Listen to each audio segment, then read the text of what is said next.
Emma by Jane Austen. Retold by Margaret Tarner.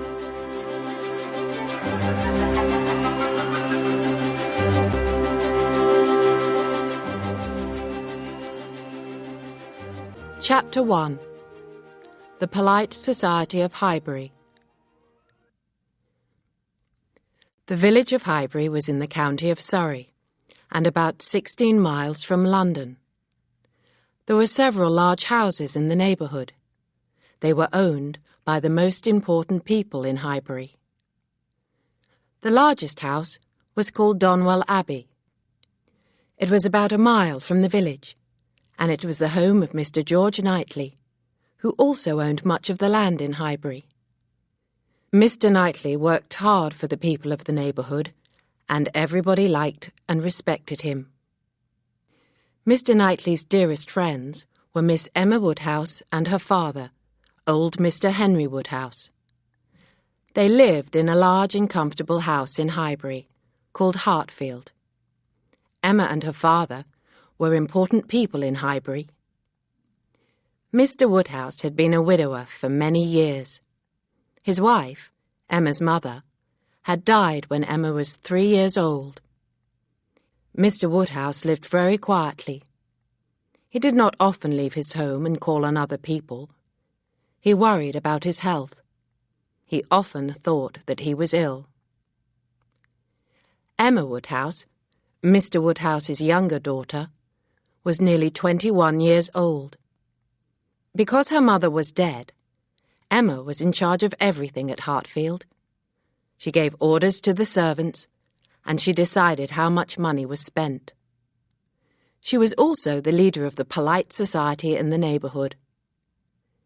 Emma Woodhouse was very pretty, very clever, and very rich. She was charming, too, and she had many friends. Emma always thought that she was right. Most of her friends agreed with her. Only Mr. Knightley ever told her that she was wrong. About 5 years earlier, Emma's elder sister, Isabella, had married Mr. Knightley's younger brother, John. John Knightley was a clever lawyer who worked hard. He lived with his wife and 5 children in a large house in London. They all visited Hartfield when they could. It was a cold evening in October. Emma Woodhouse and her father were sitting by the fire after dinner. They both looked sad. That morning, Miss Anne Taylor, who had been Emma's governess and friend for 16 years, had left Hartfield to get married. Miss Taylor had married Mr. Weston, a rich widower. Their home was Randalls, another large house, about half a mile from Hartfield. Mr. Woodhouse hated changes in his life, and Miss Taylor's marriage had made him very unhappy. He sighed. "I was very unhappy when your sister Isabella got married," Mr. Woodhouse said sadly. "Why did Miss Taylor have to get married too? She was happy living with us here at Hartfield. Why has she left us?" Emma smiled. "Miss Taylor is now Mrs. Weston, Papa," she said. "She married Mr. Weston because she loves him. Mr. Weston was born in the village. He is a good man. Mrs. Weston will be happy at Randalls. It is a very comfortable house. But Miss Taylor, Mrs. Weston, was happy here. Hartfield was her home," Emma's father replied. "Randalls may be a comfortable house, but Hartfield is a better place to live. It is much larger than Randalls. When shall I see Mrs. Weston again? I cannot walk to Randalls. It is too far." "Then we shall take our carriage," Emma told him. "And the Westons can come here whenever they like." Mr. Woodhouse sighed again, but he did not answer. At that moment, Mr. Knightley walked into the room. He had been in London for a few days, and the Woodhouses were delighted to see him. Mr. Knightley often visited Hartfield, and he was always welcome there. He was a tall, handsome man, and he was about 37 years old. He had known Emma Woodhouse all her life. "Did everything go well at the wedding of Miss Taylor and Mr. Weston?" Mr. Knightley asked cheerfully. "I hope that it did not rain. Did anyone cry? Somebody always cries at a wedding." "It was a very sad occasion," Mr. Woodhouse replied. "There was some rain this morning. I wanted Miss Taylor and Mr. Weston to delay their wedding, but Mr. Weston refused. He did not want to get married later. So now poor Miss Taylor has left Hartfield. I feel very sorry for her." "I can feel sorry for you and Emma, but not for Miss Taylor," Mr. Knightley said. "She has only one person to please now, not two people." Emma laughed. "And one of those two people is silly and thoughtless," she said. "That is what you are thinking, Mr. Knightley." "You are right, my dear Emma," her father said sadly. "I am a silly and thoughtless old man." "Papa, I was talking about myself," Emma said, laughing. "Mr. Knightley is always finding fault with me, not finding fault with you." Emma looked at her friend and smiled. "I do feel sad, Mr. Knightley," she said, "but I am happy too. I made the match between Miss Taylor and Mr. Weston 4 years ago. I knew that they would marry one day. I planned everything." "Then please do not make any more matches, my dear Emma," Mr. Woodhouse told her. "Whatever you plan comes true. You are always right." "I cannot stop matchmaking, Papa," Emma said. "Now I must help Mr. Elton to find a wife. He has been the vicar of Highbury for a year. He lives in the vicarage alone. He must be lonely." "If you want to help Mr. Elton, invite him to dinner," Mr. Woodhouse said. "Young men always like good food and good company. And ask Mr. Knightley to dinner too. Then we shall have some good conversation." Mr. Knightley laughed. "That is a much better idea, sir," he said. "Invite Mr. Elton to dinner, Emma. Give him some of your good food, but let him find his own wife. Mr. Elton is 26. He is old enough to find a wife for himself." But Emma had already chosen a wife for Mr. Elton. Her name was Harriet Smith. She was 17 years old and very pretty. Harriet was a pupil at Mrs. Goddard's school in Highbury. No one knew anything about the girl's family, but Emma was sure that Harriet's father was a gentleman. Harriet Smith was short and plump. She had beautiful blue eyes and fair hair. Harriet had good manners and a sweet smile, but she was not very clever. Harriet admired Emma very much, and she was delighted to be her friend. Mr. Knightley did not approve of Emma's friendship with Harriet Smith. He did not think that the two young women should be friends. He spoke to Mrs. Weston about it when he visited her at Randalls a few days later. "Harriet is not a good friend for Emma," Mr. Knightley said. "She flatters Emma too much." "But Emma can teach Harriet many things," Mrs. Weston replied. "Emma has made plans to read with Harriet. She wants to improve Harriet's education. She has already made a list of suitable books." "Emma has been making lists and plans ever since she was a child," Mr. Knightley said quickly. "She needs someone to make her think. Emma is intelligent. She has a good mind, and she should use it." Mrs. Weston smiled. "Emma is also very beautiful," she said, praising her friend. "Do you not think so, Mr. Knightley?" "Well, she is pretty, and I like looking at her," Mr. Knightley replied. "Emma is beautiful," Mrs. Weston said again. "Her hazel eyes are so bright and lively. Her complexion and figure are perfect. She is a good daughter, sister and friend, but she does not like to be given advice. Please remember that." "I have been giving Emma advice for years," Mr. Knightley said, smiling. "But perhaps you are right. I shall say nothing about her friendship with Harriet Smith. I shall keep my thoughts to myself." Mr. Knightley stood up to leave. "I do think about what will happen to Emma," he added. "She says that she will never marry, but who knows what will happen to her in the future?" Mrs. Weston smiled. Emma and Mr. Knightley were good friends, but nothing more. They were not in love with each other. They were fond of each other. Mrs. Weston was pleased. The Westons had other plans for Emma.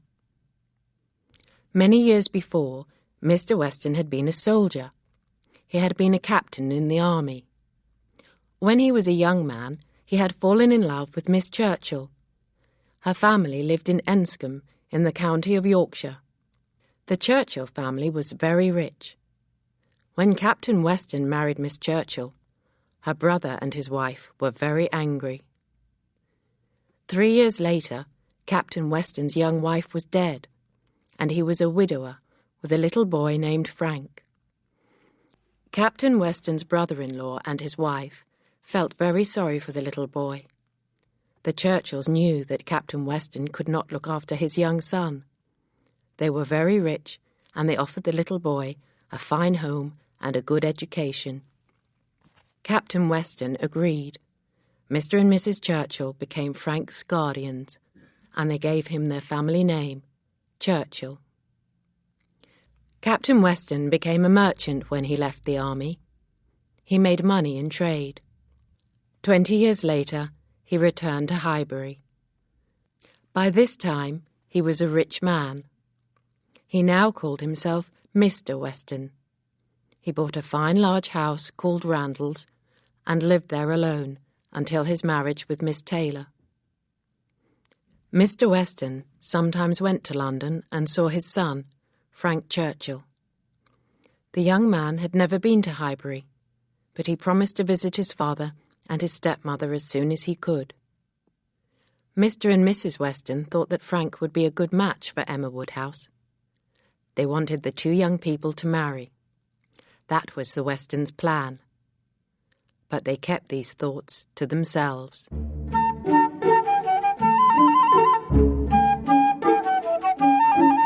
Chapter 2. Harriet Smith. Harriet Smith lived at Mrs. Goddard's school, but Emma often invited the pretty girl to Hartfield. Very soon, Harriet was given her own room in the Woodhouses' home. She saw Emma nearly every day and listened carefully to all her advice. In the summer, Harriet had stayed with the Martins of Abbey Mill Farm. The farm was on Mr. Knightley's land, near Donwell Abbey. The farm was owned by Mr. Knightley, and Robert Martin looked after it for him. Harriet talked a lot about the Martins.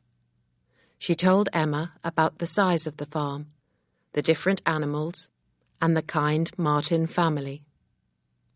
Emma noticed this, and she decided to find out more about them. "Mr. Knightley says that the Martins work very hard," Emma said one day. "Mrs. Martin, her daughter and son-in-law, look after the farm well." "Oh, Mr. Martin, Mr. Robert Martin, is Mrs. Martin's son. He is not her son-in-law," Harriet said, laughing. "Mr. Martin is not married. He looks after the farm because his father is dead. Mr. Robert Martin is a very pleasant young man, and he was very kind to me. And his sister, Elizabeth, was kind too." Emma smiled and thought, "Is Harriet interested in Robert Martin? Does she hope to marry him?" This was not part of Emma's plan for her young friend. "The Martins are good people, I am sure, but they are farmers," Emma said. "You are my friend now, Harriet. You are meeting the best people in Highbury. I am Emma Woodhouse of Hartfield. The Martins can never be my friends, so they cannot be your friends. You must stop visiting them at once." Harriet's blue eyes filled with tears. "Oh, Miss Woodhouse, Yes, I am sure that you are right," she said. "You have been so kind to me. I love coming to Hartfield. I understand you, Miss Woodhouse." Then she added sadly, "I will not go to Abbey Mill Farm again." Emma was pleased with Harriet's answer. "Good. Harriet, you must learn to choose your friends more carefully now," she said. "You are meeting real gentlemen at Hartfield. Mr. Knightley is the finest gentleman in Highbury. And Mr. Elton, our vicar, is a gentleman too.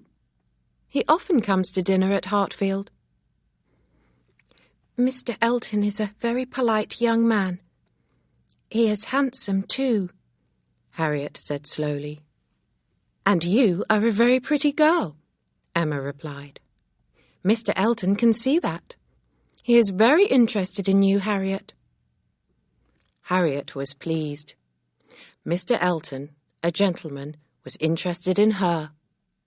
Miss Woodhouse said this, so it must be true. Mr. Elton came to Hartfield that evening. Emma began to speak to him about Harriet. "Harriet Smith is a very pretty girl, is she not, Mr. Elton?" Emma said to the young vicar. "I have decided to paint a portrait of her.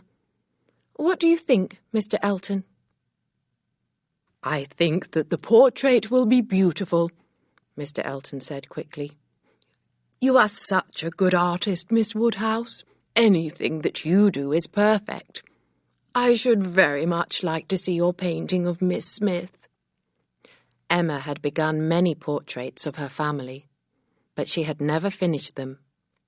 She was now excited about painting a portrait of Harriet. She began the work the following day. Mr. Elton watched as Emma began to draw, and then to paint Harriet's portrait. He came to Hartfield every day until the portrait was finished. "It is a very pretty painting, Emma, my dear," said Mr. Woodhouse. "But in your portrait, Harriet is sitting in the garden. She is not wearing a shawl. She will catch a cold." Mr. Knightley looked at the portrait too. "You have made Harriet too tall, Emma," he said. "Oh, no, no," Mr. Elton cried. "This portrait of Miss Smith is perfect. Miss Woodhouse is so very clever." Then Mr. Elton added, "A beautiful portrait must have a beautiful frame. Let me take the painting to London for you, Miss Woodhouse. I shall get it framed there." Emma was very pleased. "Mr. Elton is in love with Harriet, I am sure," she said to herself. "My plan is going well. Soon Mr. Elton will ask Harriet to marry him." That evening, Harriet came to Hartfield for dinner. She was holding a letter in her hand, and she was crying. "Please read this letter, Miss Woodhouse," Harriet said. "I want your advice. Please tell me what to do." Emma read the letter quickly.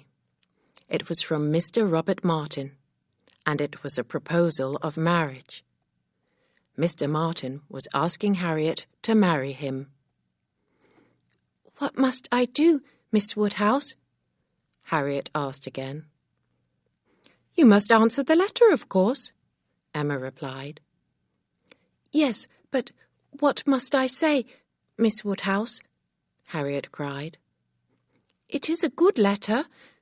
My answer must be well written too. Please help me." "Write the letter yourself, Harriet. Then I shall read it, Emma said. "Mr. Martin will be unhappy, but your refusal must be very clear." "My refusal?" Harriet repeated slowly.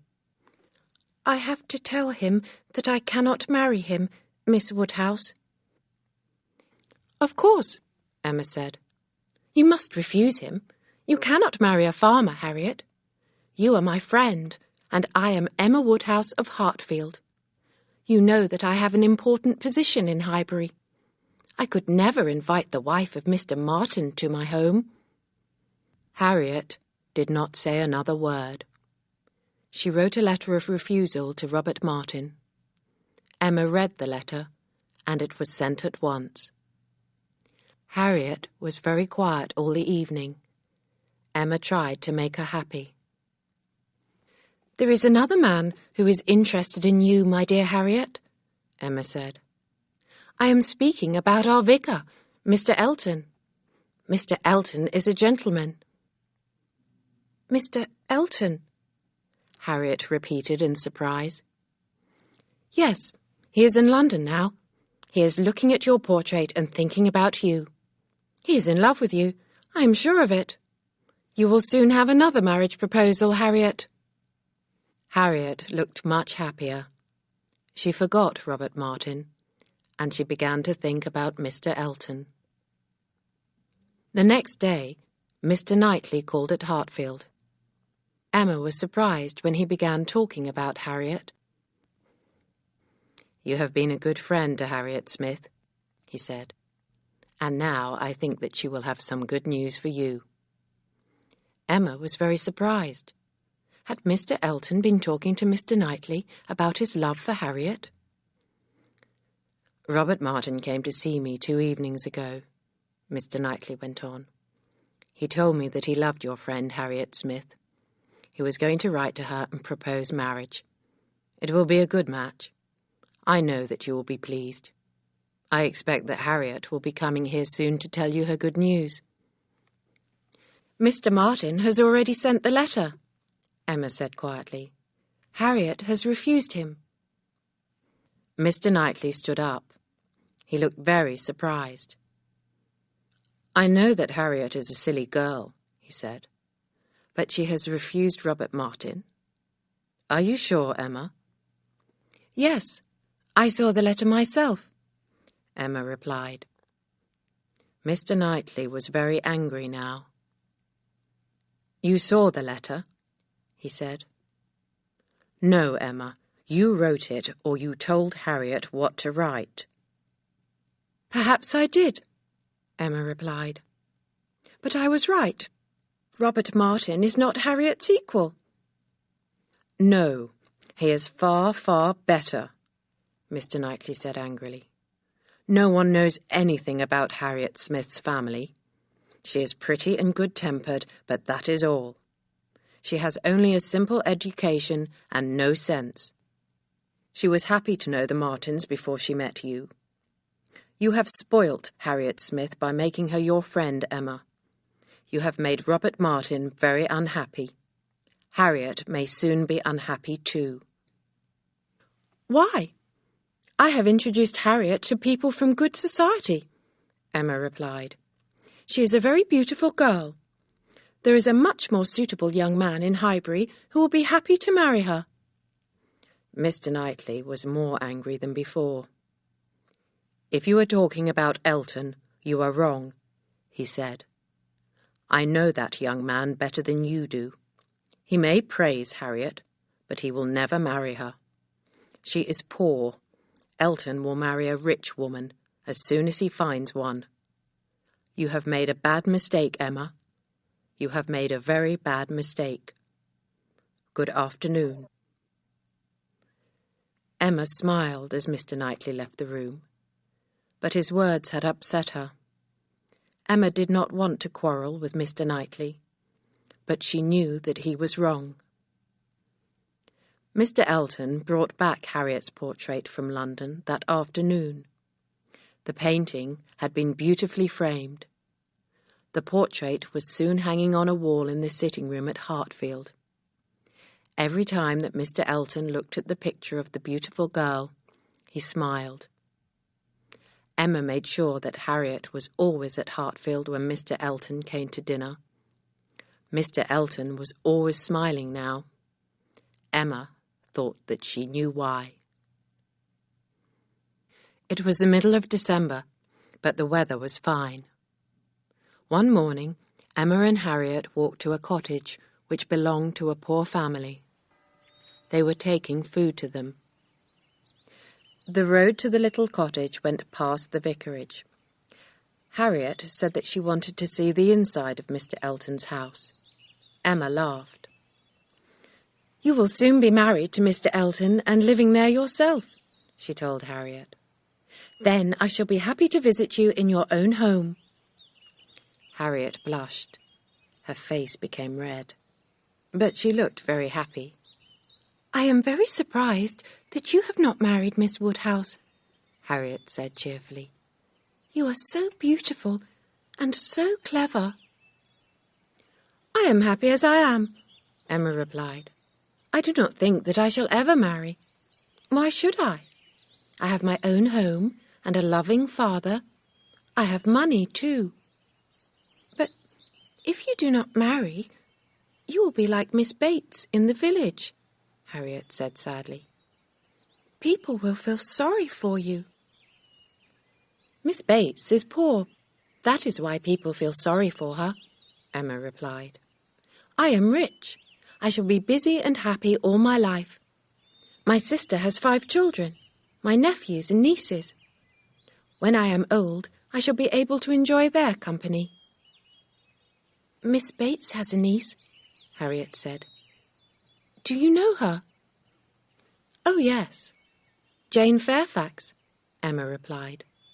"Miss Bates is always talking about her. I am tired of hearing her name. I always have to meet Jane Fairfax when she comes to Highbury. Her aunt thinks that we are friends. But Jane is very cold and unfriendly. I do not like her." By now, Emma and Harriet had reached the poor family's little cottage. Emma spoke kindly to them and gave them the food. Very soon, the 2 friends were on their way home again. After a few minutes, they saw Mr. Elton walking towards them. The young vicar smiled. "Good morning, Miss Woodhouse and Miss Smith," Mr. Elton said, bowing politely. "Let me walk back to Hartfield with you." If Harriet was alone, Mr. Elton might propose to her, Emma said to herself. Then she had an idea. As they came near to the vicarage, she began to walk more slowly. "My bootlace is loose. I must tie it," Emma said. "Please go on." Mr. Elton and Harriet walked on together. Emma bent down quickly and broke the lace. "Oh dear," Emma called out. "My lace has broken." "Mr. Elton, may I go into your house? May I speak to your housekeeper? Perhaps she can give me another lace." Mr. Elton was delighted to help Miss Woodhouse. Soon they were all inside the vicarage. Emma went to see the housekeeper and left Mr. Elton and Harriet together. Emma talked to the housekeeper for as long as possible. Then she went to the sitting room.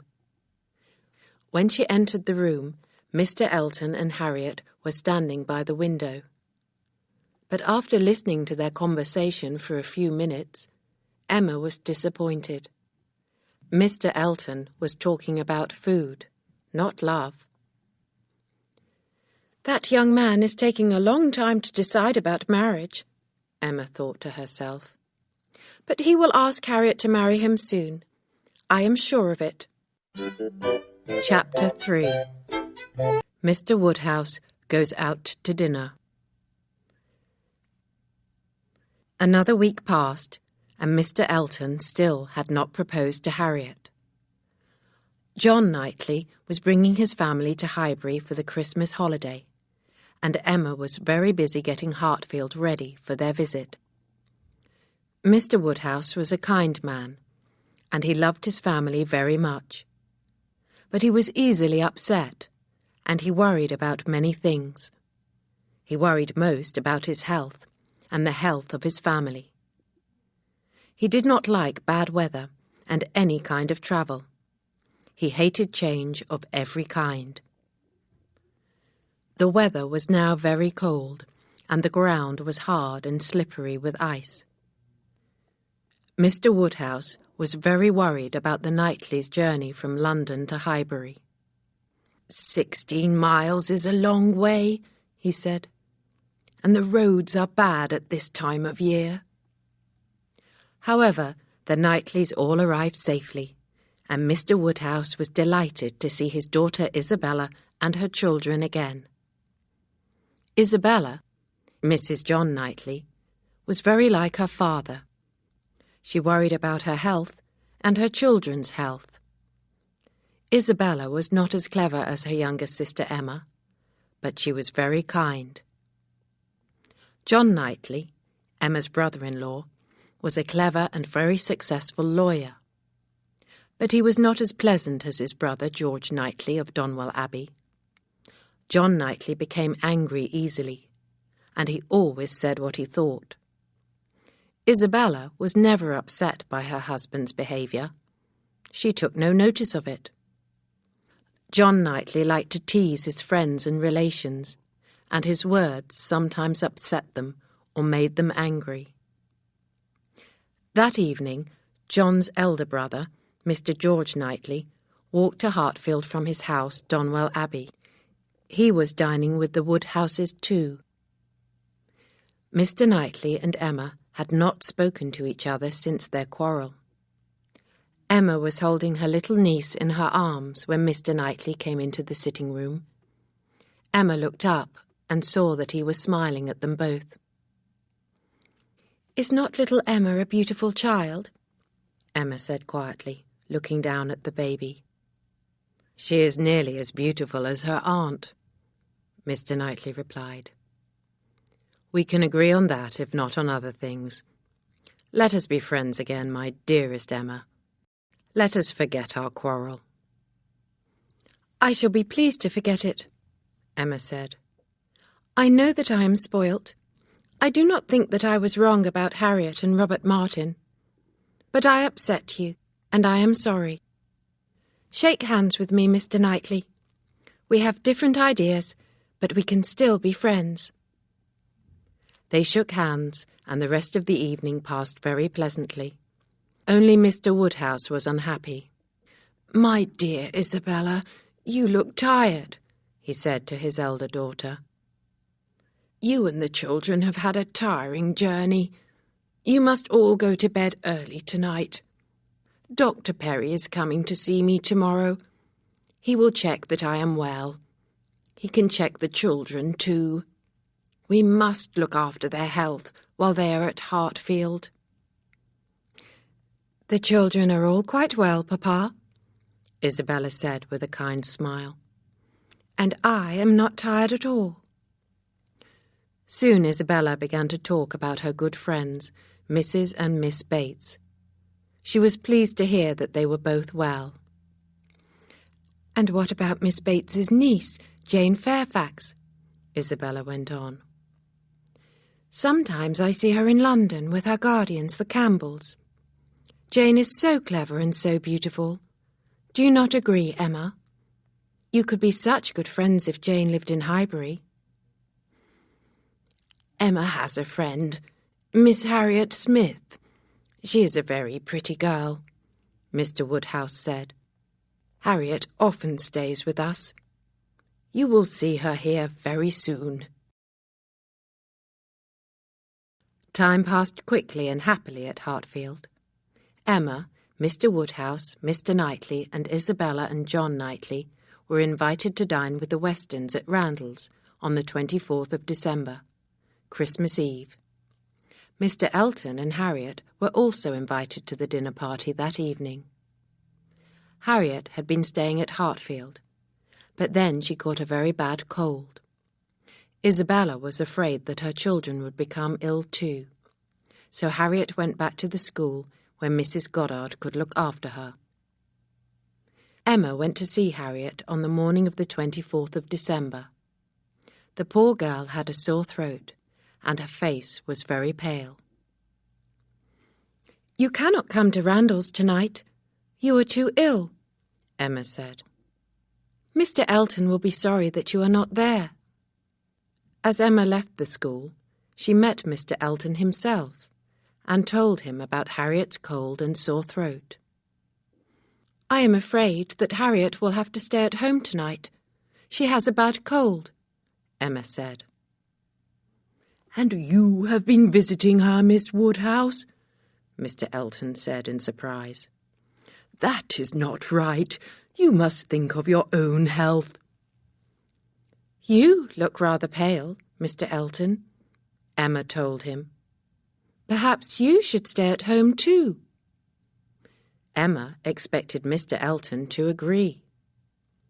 He could stay at home instead of going to dinner at Randalls, she thought. He could think of Harriet. He could write her a loving letter. But at that moment they met John Knightley. He offered to take Mr. Elton in his carriage to Randalls that evening, and with a happy smile, Mr. Elton agreed. As Mr. Elton walked away quickly, Emma's brother-in-law laughed. "That young man always smiles when he sees you, Emma," John Knightley said. "I think that he is in love with you. Please be careful." And he laughed again. He enjoyed teasing his sister-in-law. "No, you are wrong. Mr. Elton loves Miss Smith, not me," Emma said. "Mr. Elton and I are good friends, nothing more." But John Knightley laughed once again and shook his head. By the evening, the weather was extremely cold. Mr. Woodhouse, Emma, Isabella and her husband were going to travel from Hartfield to Randalls in 2 carriages. Mr. Woodhouse went in his own carriage with Isabella. Emma went with John Knightley in his carriage, and they drove to the vicarage to collect Mr. Elton. The vicar was waiting for them with a happy smile. He smiled at Emma all the way to Randalls, and did not stop praising her. John Knightley listened, but he said nothing. Emma was worried. Did Mr. Elton think that she loved him? No, it was impossible. At dinner, Emma sat next to Mr. Weston. He was talking about his son, Frank Churchill. "Yes, we had a letter from Frank this morning," Mr. Weston said, smiling happily. "My son is planning to visit us here in Highbury. He will be here in 2 weeks. His aunt, Mrs. Churchill, is often ill, and she does not like Frank to leave her. But he will come this time, I know." Emma was delighted to hear this news. She had always wanted to meet Mr. Frank Churchill, and she knew that Mrs. Weston did too. After dinner, Emma spoke to Mrs. Weston about Frank's visit. "I am looking forward to seeing Mr. Frank Churchill at Highbury," she said. "I hope that Mrs. Churchill will let him come," Mrs. Weston replied. "She is a bad-tempered woman, and she is very jealous of Mr. Weston. She wants to keep Frank with her at Enscombe, if she can." "If Frank Churchill wants to come here, I am sure that he will," Emma said. The gentlemen came into the room where the ladies were sitting, and everyone had tea. Mr. Elton sat next to Emma. He was smiling more and more. He began talking about Harriet's sore throat. But Emma soon understood that he was worried about her, not Harriet. "Miss Woodhouse must think about her own health, Mrs. Weston," the young vicar said. "Miss Woodhouse is important to us all. Please tell her to be careful, Mrs. Weston. She will listen to you." Mrs. Weston was surprised at Mr. Elton's words, but she said nothing. At that moment, John Knightley left the room for a few minutes. When he came back, he was smiling. "Well, sir," he said to Mr. Woodhouse, "we shall all have an exciting journey home. Snow has been falling for some time." Mr. Woodhouse hated excitement, and he especially hated bad weather. He looked worried, and Isabella did too. "My poor children," she cried. "I must get back to them tonight. Will the carriages be able to travel through the snow on the road?" Everyone stood up and began talking at once. Mr. Knightley looked at his brother John and frowned. Then he left the room. He came back a few minutes later. "There is very little snow," Mr. Knightley said quietly to Emma. "John was teasing us. If you all leave now, you will have a safe journey home. Shall I tell the servants to bring the carriages to the door?" "Yes, please do." "Thank you," Emma said quickly. Soon everyone was ready to go. Mr. Woodhouse slowly got into his own carriage, and Isabella followed him. John Knightley got in too, and the carriage moved on. Emma got into the second carriage, and she was followed by Mr. Elton, who sat beside her. They were alone. Then Emma saw that Mr. Elton had been drinking too much of Mr. Weston's good wine. As the carriage began to move, Mr. Elton took Emma's hand and held it in his own. "My dear Miss Woodhouse," he cried, "I cannot hide my feelings any longer. They are too strong. You must know how much I love you. Please accept my proposal of marriage and make me the happiest of men."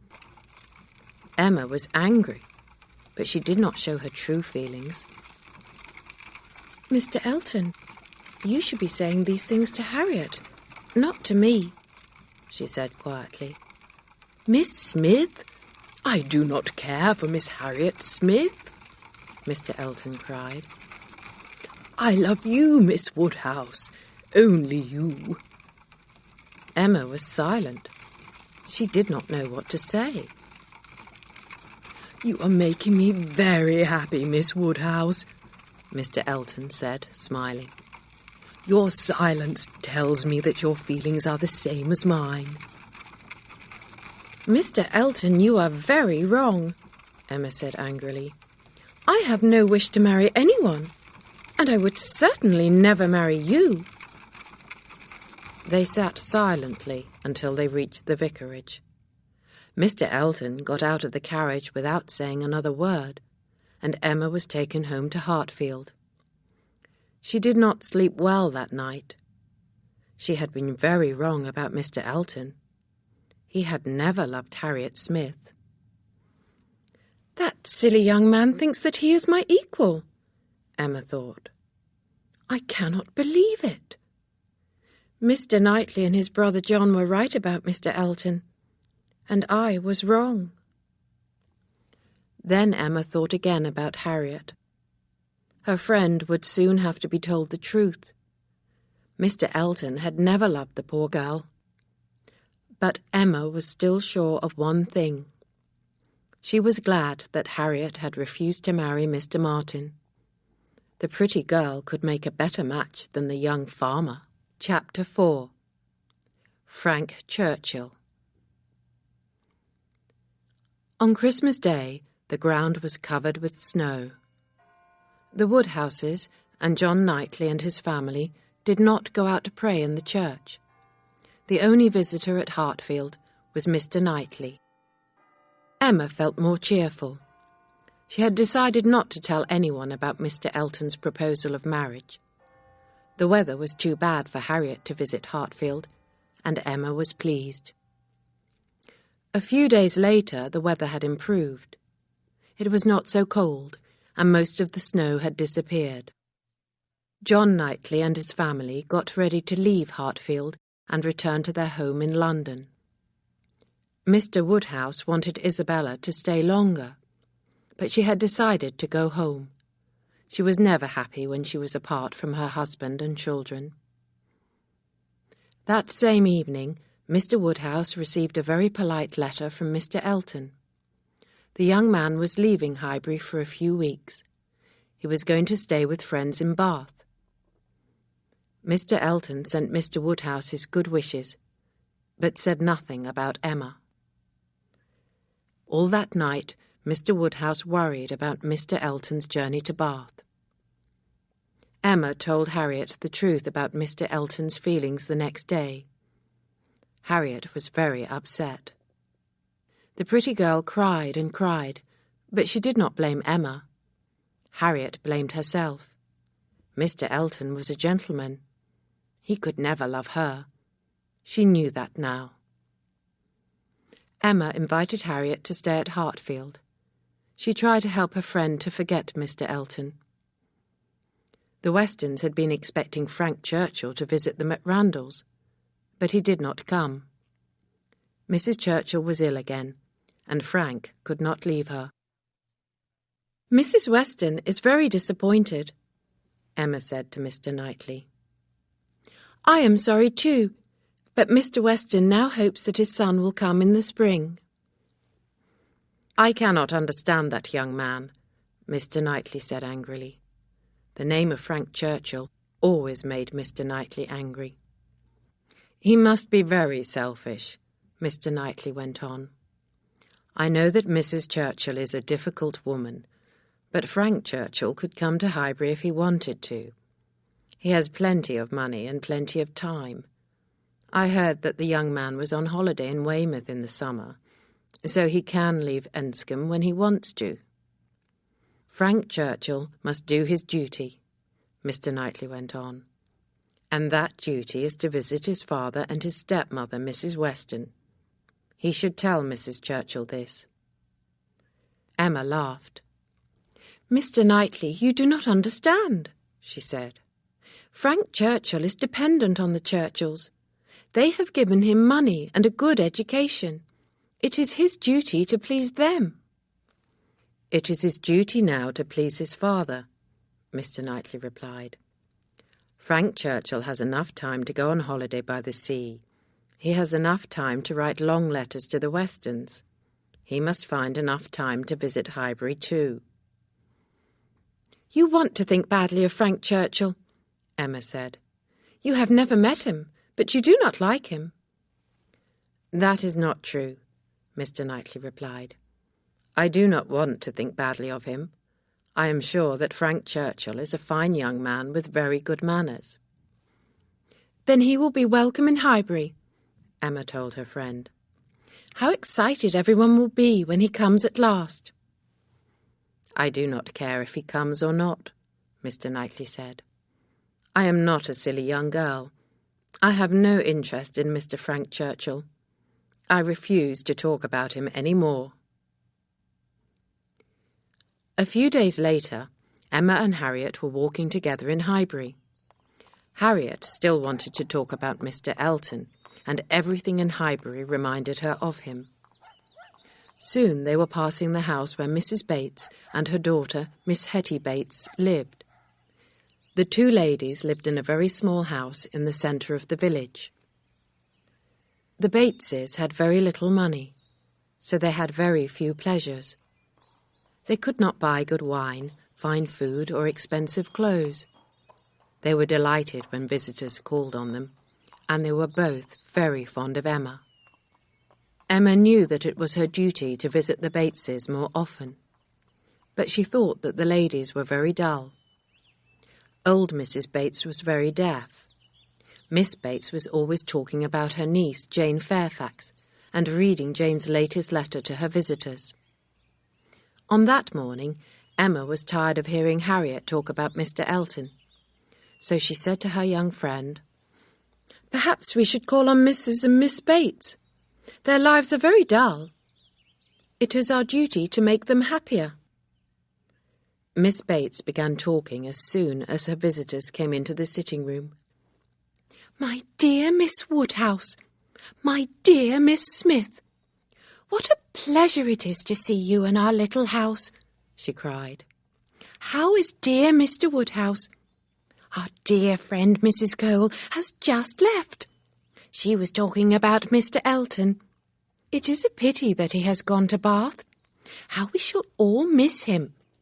He has such good manners and such a pleasant smile. Mrs. Cole was kind enough to eat some of my cake," Miss Bates went on. Do sit down, Miss Woodhouse. Perhaps you and Miss Smith will have some cake too. Emma smiled politely and accepted a piece of cake.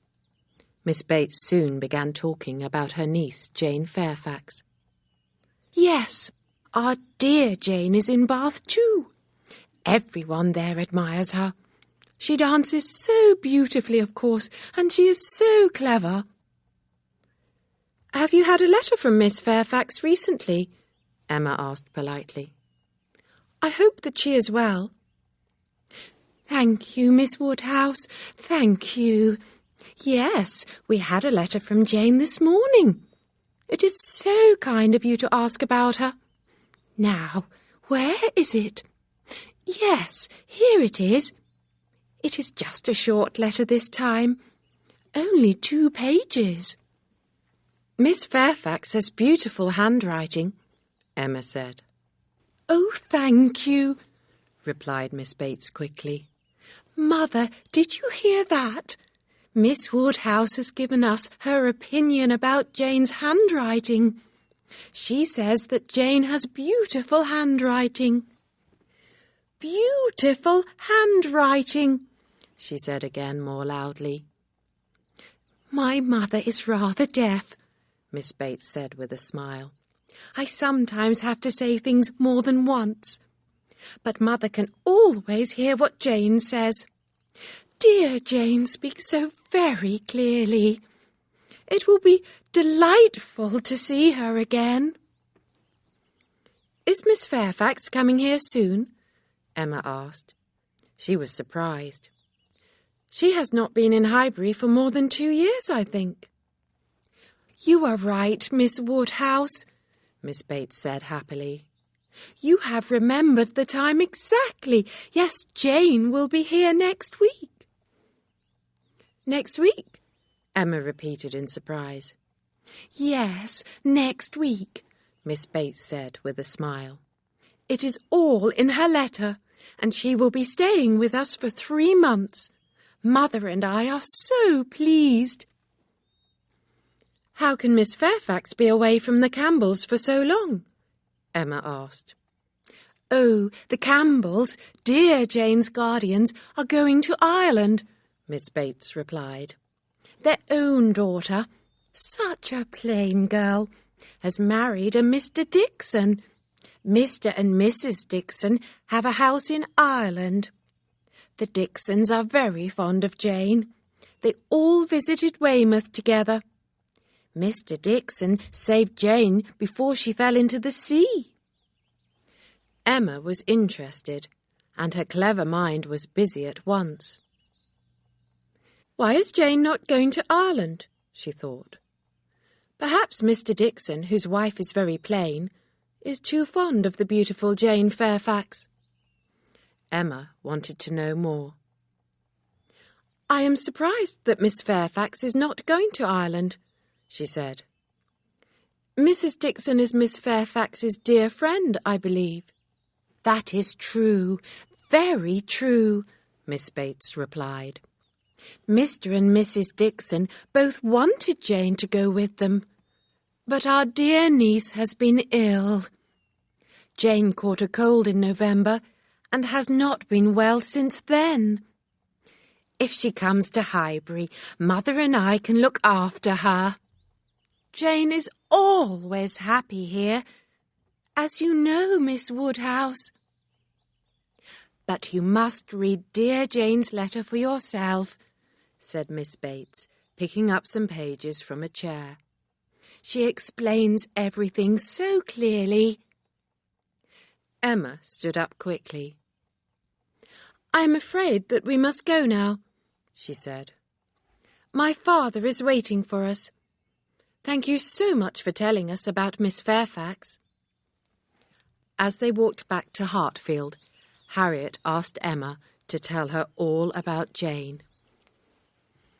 Why does Jane Fairfax live with the Campbells and not here in Highbury with Mrs. and Miss Bates? Harriet said.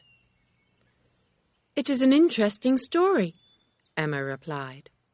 Jane Bates, Mrs. Bates's younger daughter, married a soldier named Lieutenant Fairfax. He was killed fighting for his country soon after baby Jane was born. Before he died, Lieutenant Fairfax saved the life of Colonel Campbell. Then, when Jane Fairfax was 3 years old, her mother died and Jane became an orphan. The Campbells looked after Jane as well as their own daughter, Emma continued. And when Jane was 9 years old, they became her guardians. The Campbells gave Jane a good home and a good education, and she has lived with them ever since. So, the Campbells are rich, Harriet said. No, they are not, Emma replied. If Jane does not marry, she may have to become a governess. She has had a good education and she is clever. She will do well. Let us talk about someone else, Harriet, Emma said. I am tired of Jane Fairfax. I was hoping that Frank Churchill was coming to Highbury, not Jane. I am far more interested in Frank. Emma did not like Jane Fairfax, but she did not know why. The two girls were the same age.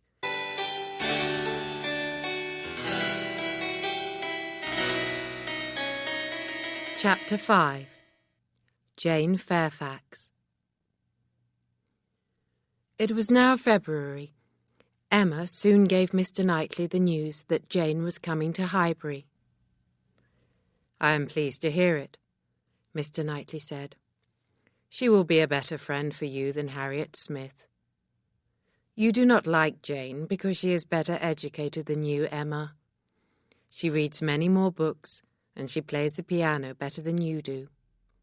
She is a very beautiful and a very clever young woman. Yes, but she is so cold, Emma had replied. I do not enjoy her company. It is difficult to talk to Jane Fairfax. I never know what she is thinking. Her aunt talks too much, and Jane Fairfax does not talk enough. But when Jane arrived in Highbury, Emma felt that she had been very unkind to her. Jane was tall, and she had a good figure. She had beautiful dark grey eyes and dark brown hair. Her skin was pale, and she had a lovely complexion. Everyone agreed that Miss Fairfax was very charming. Emma decided to be more friendly towards the beautiful girl, and she soon invited Jane, Mrs. Bates, and Miss Bates to spend the evening at Hartfield. But after one evening, Emma's unkind feelings about Jane Fairfax returned. Emma decided that she did not want to see Jane again. She had asked Jane many questions about the Dixons, but Jane's answers were very short, and they did not give Emma much information. Then Emma found out that Jane had met Frank Churchill in Weymouth. You have met Mr. Frank Churchill, Miss Fairfax? You are so lucky, Emma cried. Everyone in Highbury wants to see Mr. Frank Churchill. Is he handsome?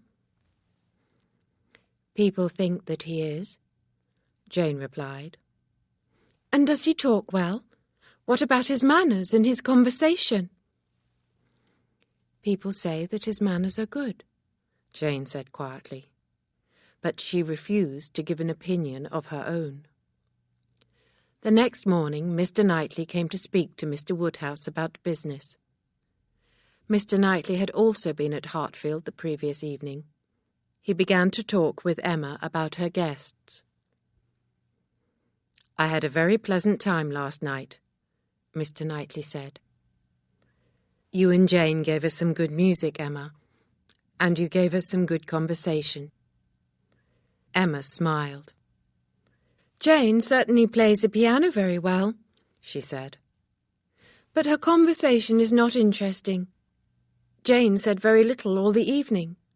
She did not answer any of my questions. She is not good company. Mr. Knightley looked unhappy. I would like you to be friends with Jane, he said. Jane does not make friends easily, Emma replied. "But she is very beautiful and very charming. I admire her, but I feel sorry for her too. Her life will not be easy, like mine." Mr. Knightley was pleased at Emma's words, but Mr. Woodhouse looked sad. "The Bateses do not have an easy life either," he said. "They have very little money. I wish that we could do more for them, Emma, my dear. Ah, we have just killed one of our pigs here at Hartfield. Perhaps we could send Miss Bates some of the meat." "Papa, do not worry," Emma said. "I have already sent a large piece of the pork to Miss and Mrs. Bates's house." Mr. Knightley was about to speak when the sitting-room door opened and Miss Bates and Miss Fairfax came in. "Oh, Miss Woodhouse," Miss Bates cried, "we have come to thank you for the piece of pork. You are so very kind. And we have some news to tell you. You will never believe it, but Mr. Elton is to be married. Yes, married. He is getting married to Miss Augusta Hawkins of Bath. We shall all have a new neighbour at Highbury. What do you think about that, Miss Woodhouse?" "I am sure that everyone will wish Mr. Elton happiness," Emma said quietly. "And Miss Hawkins too, of course." Emma turned towards Jane Fairfax. "What do you think about the news, Miss Fairfax?" "I do not know Mr. Elton, so I can have no opinion," Jane replied. "And Mr. Elton has only been away 4 weeks," Miss Bates said. "I did think at one time, perhaps a young lady in Highbury. But no, Mr. Elton is a fine young man. Well, Jane," Miss Bates went on, "we must be going now. Your grandmamma will be waiting for us. She will be worried. I think that it is going to rain. Oh, Mr. Knightley, are you leaving too? Goodbye, Mr. Woodhouse, and dear Miss Woodhouse. Mr. Elton, marrying Miss Hawkins. She will be Mrs. Elton, a new neighbour. It is so exciting." A few minutes after this, the rain began to fall heavily. As soon as the rain had stopped, Emma had another visitor. "Oh, Miss Woodhouse, what do you think has happened?" Harriet cried as she ran into the room. Emma thought that her friend had heard about Mr. Elton. But that news would have made Harriet upset. Harriet looked very happy. "I was in Mrs. Ford's shop in Highbury when they came in," Harriet went on. "I did not know what to do." "What do you mean? Who came in?" Emma asked her friend. "Why, Elizabeth Martin and her brother, of course," Harriet replied. "I did not know what to do. I could not leave the shop, because it was raining hard. Then Elizabeth came to talk to me, and she was so kind. Mr. Robert Martin spoke to me too. Oh, Miss Woodhouse, I was so happy when he spoke to me. Now I do not know what to think. Please help me." At first, Emma had no answer. "The Martins behaved well," she said after a few minutes. "And you did too, Harriet. It was very difficult for you, but it is over now. You must stop thinking about that meeting. You will never see the Martins here at Hartfield. It may be months before you see them again." "Yes, of course, dear Miss Woodhouse," Harriet said sadly. "And now I have news for you," Emma said. The news about Mr. Elton's engagement was a shock for Harriet. She stopped talking about the Martins at once. All her conversation was now about Miss Hawkins of Bath. Mr. Elton loved Miss Hawkins, so she must be very beautiful. 2 days later, the Westons saw Emma walking by herself in Highbury. They stopped their carriage and began to talk to her. "We were coming to Hartfield to tell you the news," Mrs. Weston said. "Frank Churchill will be here tomorrow." "Yes, Frank is coming at last," said Mr. Weston. "Here is his letter.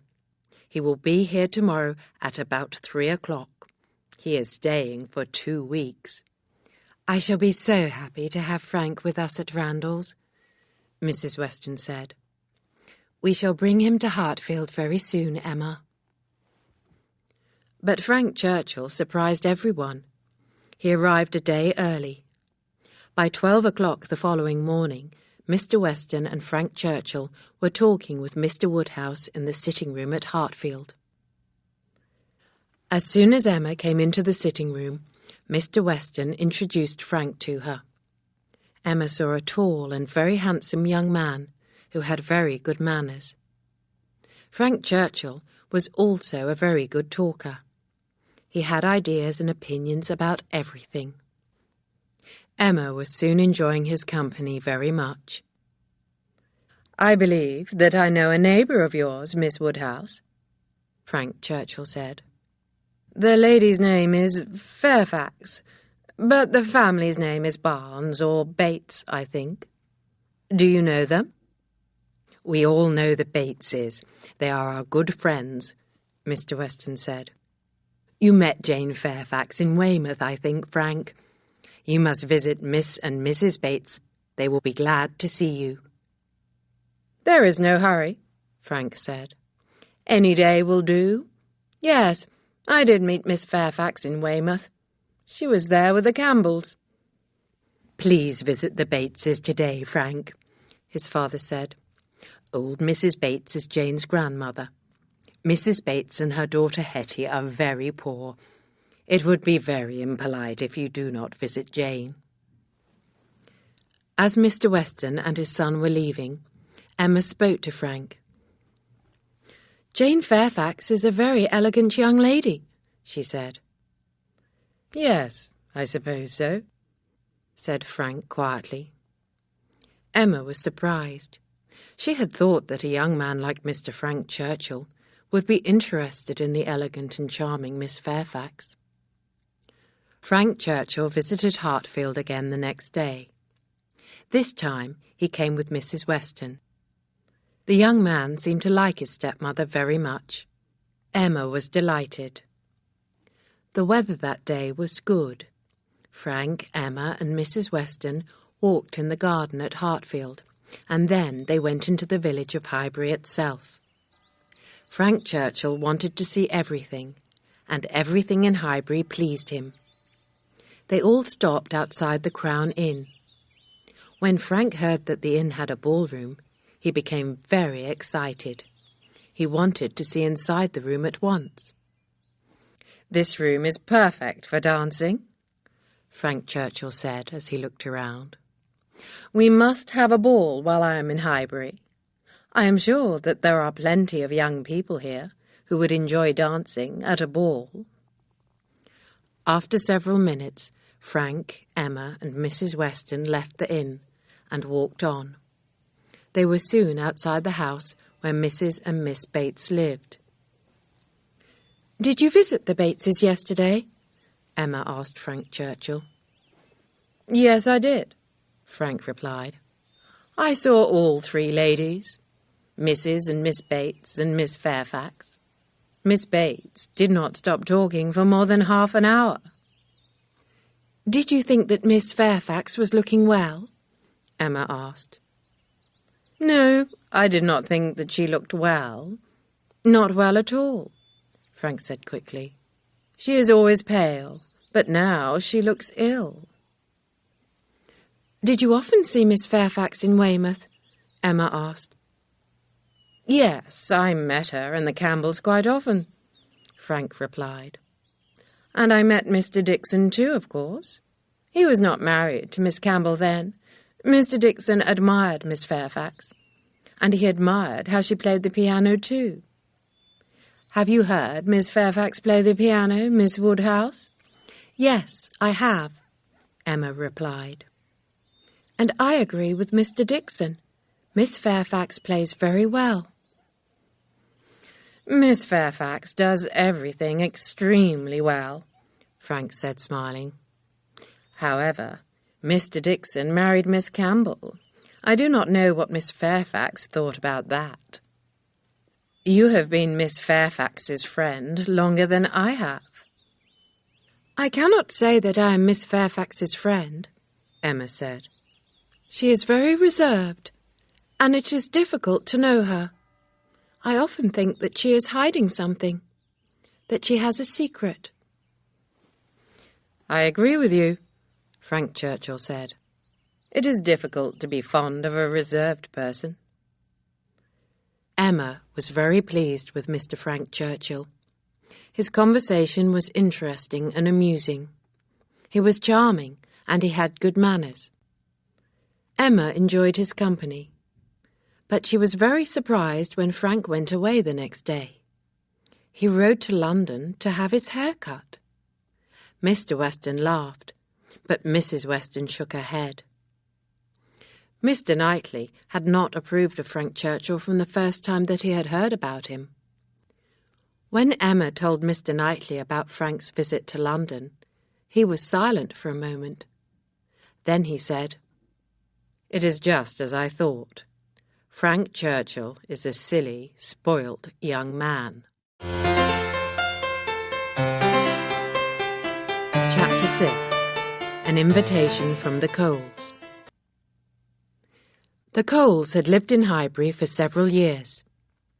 Because Mr. Cole was a merchant and had made money in trade, Miss Woodhouse did not invite the Coles to Hartfield. However, the Coles had now decided to give a dinner party, and they invited all the polite society of Highbury. Everyone received an invitation except Mr. Woodhouse and Emma. Emma had decided to refuse any invitation from the Coles, but she was angry when she was not invited. Then at last the invitation arrived. Inside it there was a handwritten note from Mrs. Cole. She explained why the Woodhouses' invitation had arrived late. They had been waiting for a screen to arrive from London. Mr. Cole had bought the screen so that Mr. Woodhouse would not feel any draughts in their house. It was a kind thought, and Emma changed her mind. She decided to accept the invitation from the Coles. But Mr. Woodhouse could not accept the invitation. He did not like staying out late in the evenings, and meeting large groups of people upset him. "Emma and I are not fond of big dinner parties," Mr. Woodhouse said to the Westons. "I shall stay at home, but you and Mr. Knightley can take care of Emma, so she should go." "I have asked Mrs. Goddard and Mrs. Bates to come to Hartfield on that evening, Papa," Emma told her father. "You can all have dinner together and then play cards. You will enjoy that." On the evening of the dinner party, the two old ladies arrived at Hartfield before Emma left. The three old friends all admired Emma's new dress very much. Emma's carriage arrived at the Coles' house at the same time as Mr. Knightley drove up in his own carriage. "I am very glad that you came in your carriage and that you did not walk here, Mr. Knightley," Emma said. "Everyone knows that you are a gentleman. Now you look like one. I shall be happy to go in with you." "Silly girl," Mr. Knightley said with a smile, as he and Emma went into the house together. Soon afterwards, the Westons arrived with Frank Churchill. The handsome young man looked round for Emma and hurried across the room to sit next to her. Frank Churchill and Emma Woodhouse sat next to each other at dinner too, and they had long and interesting conversations. It was a large dinner party, but Miss Bates, Miss Fairfax and Miss Smith had not been invited to dine. They were arriving after the meal and would stay for the rest of the evening. Emma was very happy to be sitting next to Frank during dinner. Mr. Weston had told her that his son admired her very much. The young man was certainly paying Emma a lot of attention. During the meal, Emma heard the name of Jane Fairfax spoken. Mrs. Cole was talking about her, and Emma listened carefully. "I visited Mrs. and Miss Bates this morning," Mrs. Cole was saying. "Someone has sent Miss Fairfax a piano. It arrived in their house yesterday, and no one knows who sent it. It is a beautiful and expensive gift, but they think that it must have come from Colonel Campbell. Miss Fairfax is delighted, of course." "We have a piano here too," Mrs. Cole went on. "We hope that Miss Woodhouse will play it later this evening." "I should be very pleased to play your piano, Mrs. Cole," Emma replied. She saw that Frank Churchill was smiling. "Why are you smiling?" Emma asked, as she smiled too. "I am happy that Colonel Campbell has given Miss Fairfax such a fine gift," Frank replied. "If the Colonel did send the piano." "Perhaps Mrs. Dixon sent it," Emma said. "Or Mr. Dixon. You told me that Mr. Dixon admired Miss Fairfax. He admires her too much, perhaps. I think that is why Miss Fairfax did not go to Ireland. What do you think, Mr. Churchill?" "Well, I think that you may be right, Miss Woodhouse," Frank replied with a laugh. "Is it true that Mr. Dixon saved Miss Fairfax's life in Weymouth?" Emma asked. "Yes, he did," Frank said. "We were all in a small boat. The wind began to blow strongly and the sea became rough. Miss Fairfax almost fell into the water. Mr. Dixon caught her. It all happened very quickly, and everyone was very upset." Emma was silent for a moment. Then she said, "This is my opinion. I do not believe that the Campbells sent the piano. I think that it was Mr. Dixon's idea. He sent the piano to Miss Fairfax, and she knows it. Mr. Dixon is in love with Jane Fairfax. That is her secret. What else can it be?" Frank Churchill smiled at Emma, but he said nothing. After the meal, the ladies went into the sitting room. The gentlemen stayed in the dining room. They drank wine and talked about business, politics, and hunting. A little later, Harriet, Miss Bates, and Jane Fairfax arrived. They went and sat with the other ladies. Harriet looked very pretty, and Emma was glad. As usual, Jane Fairfax looked very elegant. She blushed when someone spoke to her about her new piano and Colonel Campbell. Half an hour later, the gentlemen came into the sitting room to sit with the ladies. Frank Churchill greeted Miss Bates and Miss Fairfax. Then he walked towards Emma and sat down beside her. Frank Churchill was paying Emma Woodhouse a lot of attention. He thought that she was the most interesting person in the room. Everyone saw this. "I have been in Highbury for nearly a week," Frank Churchill said to Emma. "I have been very happy here. Everyone is so pleasant, and I am never bored. When I was in Enscombe, I wanted to go overseas. Now, I would be happy to stay with my friends in Highbury forever." "And your friends would be happy too," Emma replied. Frank did not answer. He was looking across the room towards Jane Fairfax. "Is there something wrong?" Emma asked the young man. "What are you looking at?" "I am sorry, Miss Woodhouse," Frank said. "I was looking at Miss Fairfax's hair. What has she done to it? Those curls look very strange. She did not have curls in Weymouth. Is that hairstyle the latest fashion? I must go and ask her." Frank hurried across the room to speak to Jane, and Mrs. Weston sat down next to Emma. "I have something very interesting to tell you, Emma," Mrs. Weston said. "Miss Bates and Miss Fairfax came here in Mr. Knightley's carriage, and he will take them home again. What do you think about that?" "I think that Mr. Knightley is a very kind man," Emma said with a smile. "And I think that he is in love," Mrs. Weston said. "I think that he is in love with Jane Fairfax. I have made a match between Mr. Knightley and Jane Fairfax." "That is not possible," Emma cried. "I cannot believe that Mr. Knightley will ever want to marry, and he will certainly never marry anyone like Jane Fairfax. You are not good at matchmaking, Mrs. Weston. I am a better matchmaker, and Mr. Knightley will not want Jane Fairfax and Miss Bates at Donwell Abbey. Miss Bates would talk about her dear Mrs. Knightley all the time. No, I cannot believe that he will marry Jane Fairfax." "Then what about her piano?" Mrs. Weston said. "I believe that Mr. Knightley sent it. He knows that Jane loves music. I am sure that he is in love with her." At that moment, Mrs. Cole asked Emma to play their piano. Emma agreed and smiled, and she sat down at the instrument. As Emma began to play and sing, Frank Churchill walked over to the piano. He stood beside Emma and sang with her. They sang several songs together, and then Emma stood up. Miss Fairfax took her place. Jane played and sang much better than Emma, and soon Frank was singing with her. Mr. Knightley sat down beside Emma, but he was looking across the room at Jane Fairfax and Frank Churchill. "Miss Fairfax's voice is not strong," Mr. Knightley said angrily. "That young man is too fond of the sound of his own voice.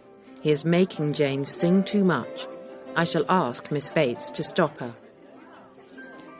Mr. Knightley turned to Miss Bates, who was sitting near to them. "Miss Bates, are you mad?" he said. "Your niece is singing far too much. She will hurt her throat. Please stop her."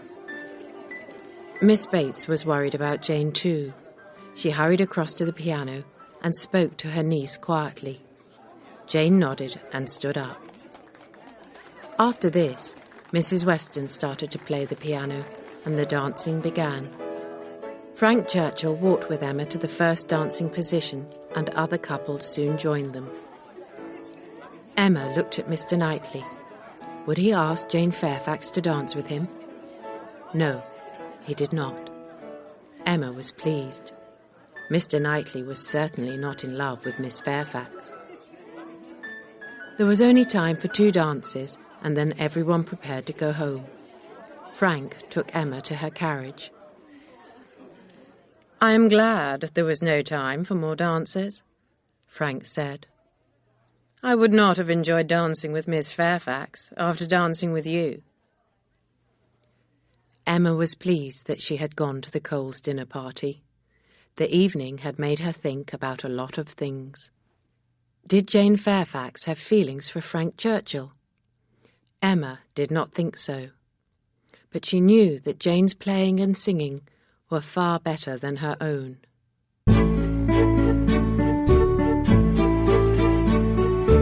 Chapter 7. The Piano. The next morning, Emma sat down at her own piano to practice. But after a few minutes, Harriet came into the room and Emma stopped playing. Harriet wanted to go to Mrs. Ford's shop and buy some cloth. She was going to make a new dress. Emma agreed to go into Highbury with her. She did not want Harriet to meet the Martins again when she was alone in the village. It took Harriet a long time to choose the cloth. Emma stood by the door of the shop and looked up and down the street. Suddenly she saw Mrs. Weston and Frank Churchill walking together on the other side of the street. When they saw Emma, they crossed the street to speak to her. "We are going to the Bateses' house to hear the new piano," Mrs. Weston said. "And then we were planning to go to Hartfield to see you." "Perhaps you can visit the Bateses by yourself," Frank said to Mrs. Weston. "I will go back to Hartfield with Miss Woodhouse and wait for you there." "Do come with me, Frank," Mrs. Weston said. "Miss Bates will be so happy to see you." Frank agreed, and Emma went back into the shop. She helped Harriet choose the cloth and some ribbon. At last, Harriet decided what she wanted. Mrs. Ford promised to send the cloth and ribbon in a parcel to Hartfield. As Emma and Harriet were leaving the shop, Mrs. Weston and Miss Bates came in. As usual, Miss Bates began talking at once. "My dear Miss Woodhouse," she cried, "please come across the street to my house and sit with us for a little time. You must hear the new piano. We should so like to hear your opinion of it. You play so well yourself, Miss Woodhouse. Mr. Churchill said that I should ask you. Yes, Mr. Churchill. He is repairing my mother's spectacles. She broke them this morning. Is that not clever of Mr. Churchill? So kind." Still talking, Miss Bates led the others out of the shop and across the street to the house where she lived. They walked up the stairs and into the little sitting room. Old Mrs. Bates was asleep in a chair by the fire, and Frank was sitting at a table. Jane was standing by her new piano, looking at a book of music. Frank looked up from the pair of spectacles that he was holding and smiled. "You see, Miss Woodhouse, I am being useful," he said. "Look, I have repaired Mrs. Bates's spectacles, and now that you are all here, perhaps Miss Fairfax will play for us." Jane sat down at the piano and began to play. Everyone agreed that the piano was a very good one. "Colonel Campbell or someone chose very well," Frank said softly. Then he said in a louder voice, "I wonder if your friends in Ireland are thinking of you now, Miss Fairfax. I am sure that Colonel Campbell would like to see you now with his gift." "I am not sure that Colonel Campbell sent the piano," Jane said very quietly. Frank walked across the room and stood beside her. "Please play one of the tunes that we danced to last night," he said. As Jane began to play, the young man smiled. "That tune brings back happy memories," Frank said. "We heard that tune in Weymouth, too." Jane blushed, and she stopped playing at once. "Please do not stop," Frank Churchill said. "Here is a book of Irish tunes. They were sent with the piano, I believe. Play one of these tunes, Miss Fairfax. Everything has been chosen so carefully. These gifts were sent with real friendship, even love." Emma looked at Jane and was surprised. Jane was smiling. She had understood Frank Churchill's words very well. He was talking about Mr. Dixon, a married man. Emma understood too. Mr. Dixon had sent the piano. Mr. Dixon had married Miss Campbell, but he loved beautiful, perfect Miss Fairfax. "That is her secret," Emma thought. "That is the secret that Jane is hiding. I am sure that is the truth." At that moment, Miss Bates looked out of the window. "Oh, there is Mr. Knightley riding by on his horse," she cried. "I will go into Mother's room and call to him." The rooms were very small, and everyone could hear Miss Bates as she spoke to Mr. Knightley. "Thank you so much for sending your carriage for us last night," she said through the open window. "Do come in and see us all." "How is your niece, Miss Bates?" Mr. Knightley asked. I hope that Miss Fairfax is well."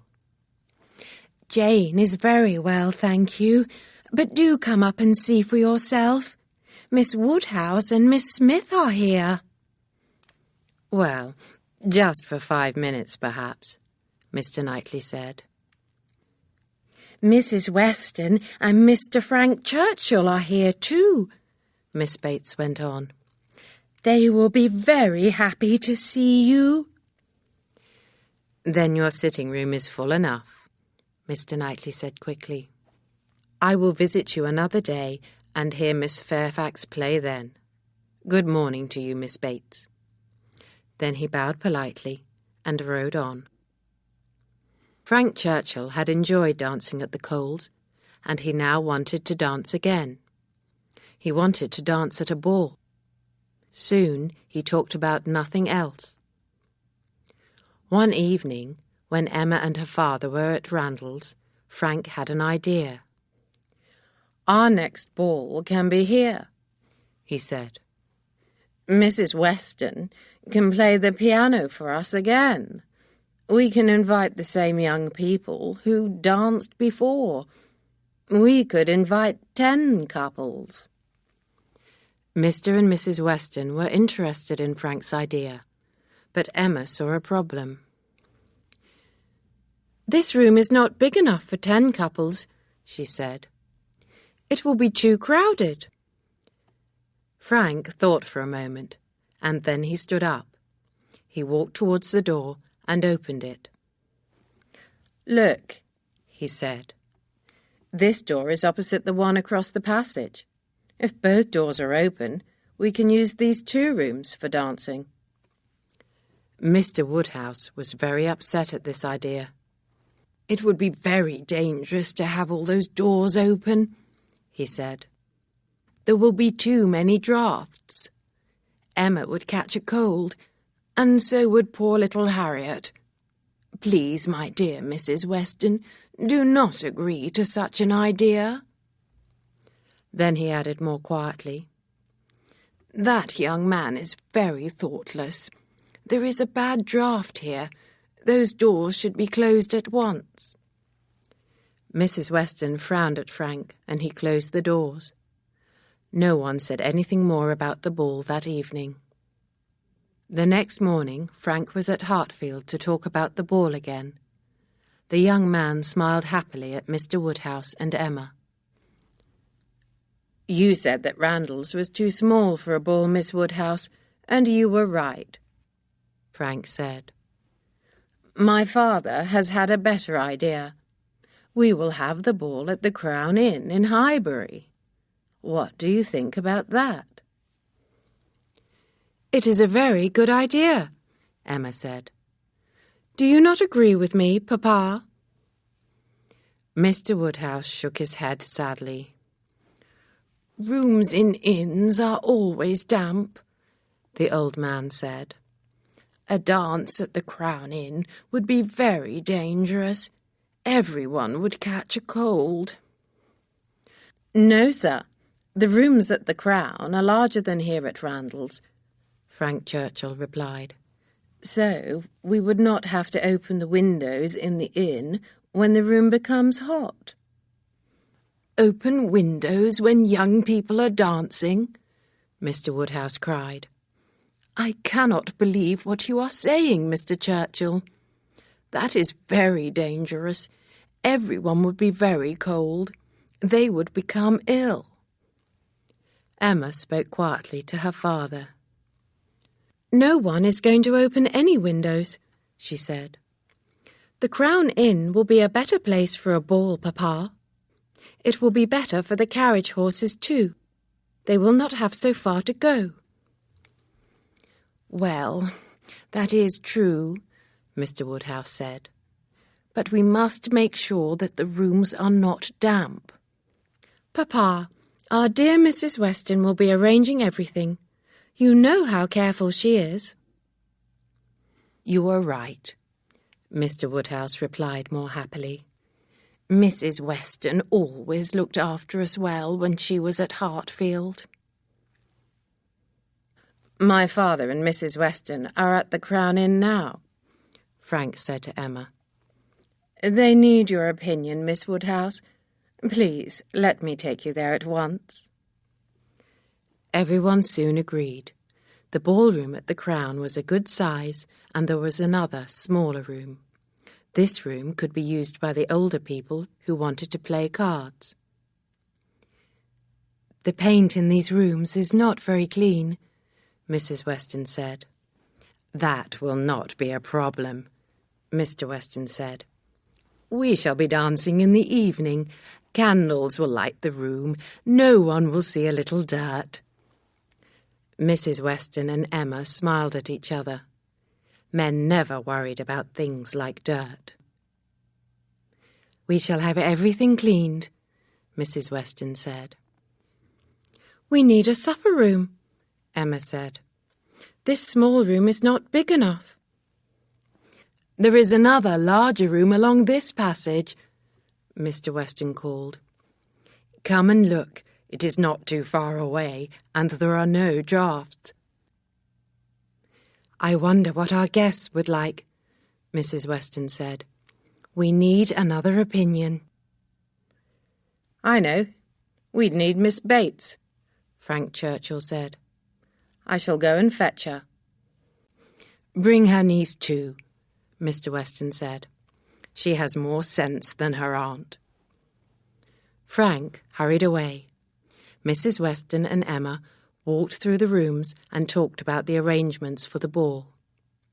When Frank returned with Miss Bates and Miss Fairfax, the ladies soon agreed about everything: tables, chairs, food, lights, the musicians and the music that they would play.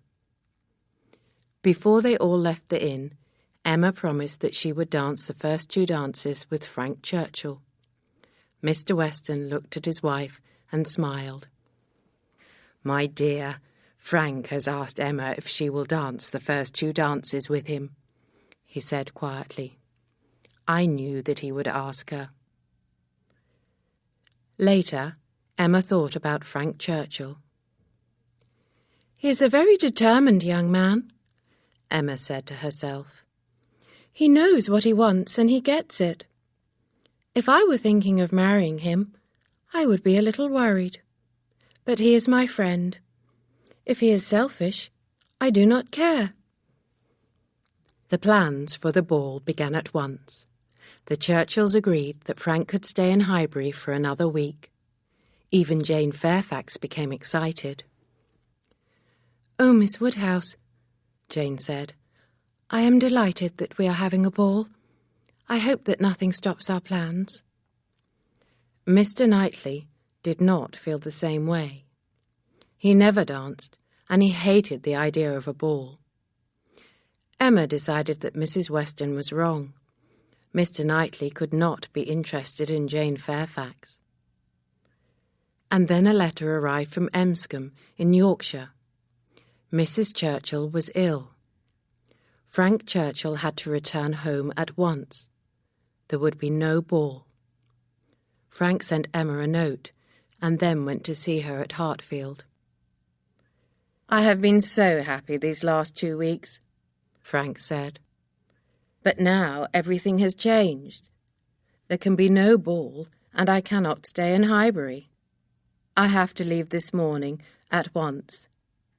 I shall hear about you all from Mrs. Weston's letters, of course." "Do you not even have time to say goodbye to Miss Bates and her niece?" Emma asked with a sad smile.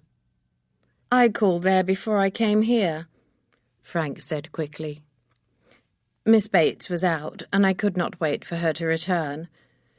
But I think that you must understand, Miss Woodhouse. You understand things so quickly. I had to call there, and to see you at Hartfield too." "Of course you had to see Miss Bates," Emma said quickly. Frank did not answer. In a few minutes he had bowed, shaken Emma's hand, and was gone. "Am I in love with Frank Churchill?" Emma asked herself. "I am sure that he is in love with me. I shall never marry, of course, but his feelings for me are very strong. Perhaps I do love him a little." So Frank Churchill left Highbury, and everyone except Mr. Knightley was very unhappy. Emma went to visit Jane Fairfax that afternoon, but Jane was feeling unwell. She had a very bad headache and could not see Emma. Then news came to Highbury that Mr. Elton was married. He would soon be returning with his new bride. Everyone in Highbury began talking about Mr. and Mrs. Elton. In a few days, Mr. Frank Churchill was almost forgotten, except by his friends. Harriet was very upset when she heard the news about Mr. Elton's marriage. The young girl had not expected the vicar's marriage to happen so soon. She wept for many hours, and Emma listened to her friend talking about her love for Mr. Elton. "Poor Harriet! She has a warm, loving heart," Emma said to herself. "She is so different from cold Jane Fairfax."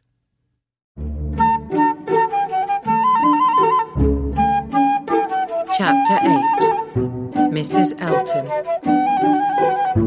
It was spring. The people of Highbury saw Mrs. Elton for the first time in the church.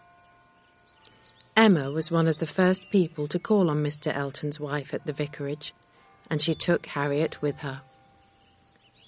Emma remembered the last time that she had been in the vicar's house. Harriet sat silently. Her face was pale. She remembered too. The visit was short, but Emma's first opinion of Mrs. Elton was not good. Mrs. Elton was wearing an elegant dress, but she herself was not elegant. She was vulgar. She was not very polite, and she talked too much. Mr. Elton was not happy to see Emma again, and he said very little. His manners were not those of a real gentleman.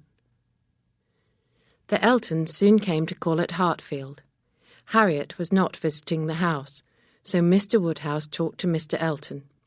Emma was able to watch Mrs. Elton carefully.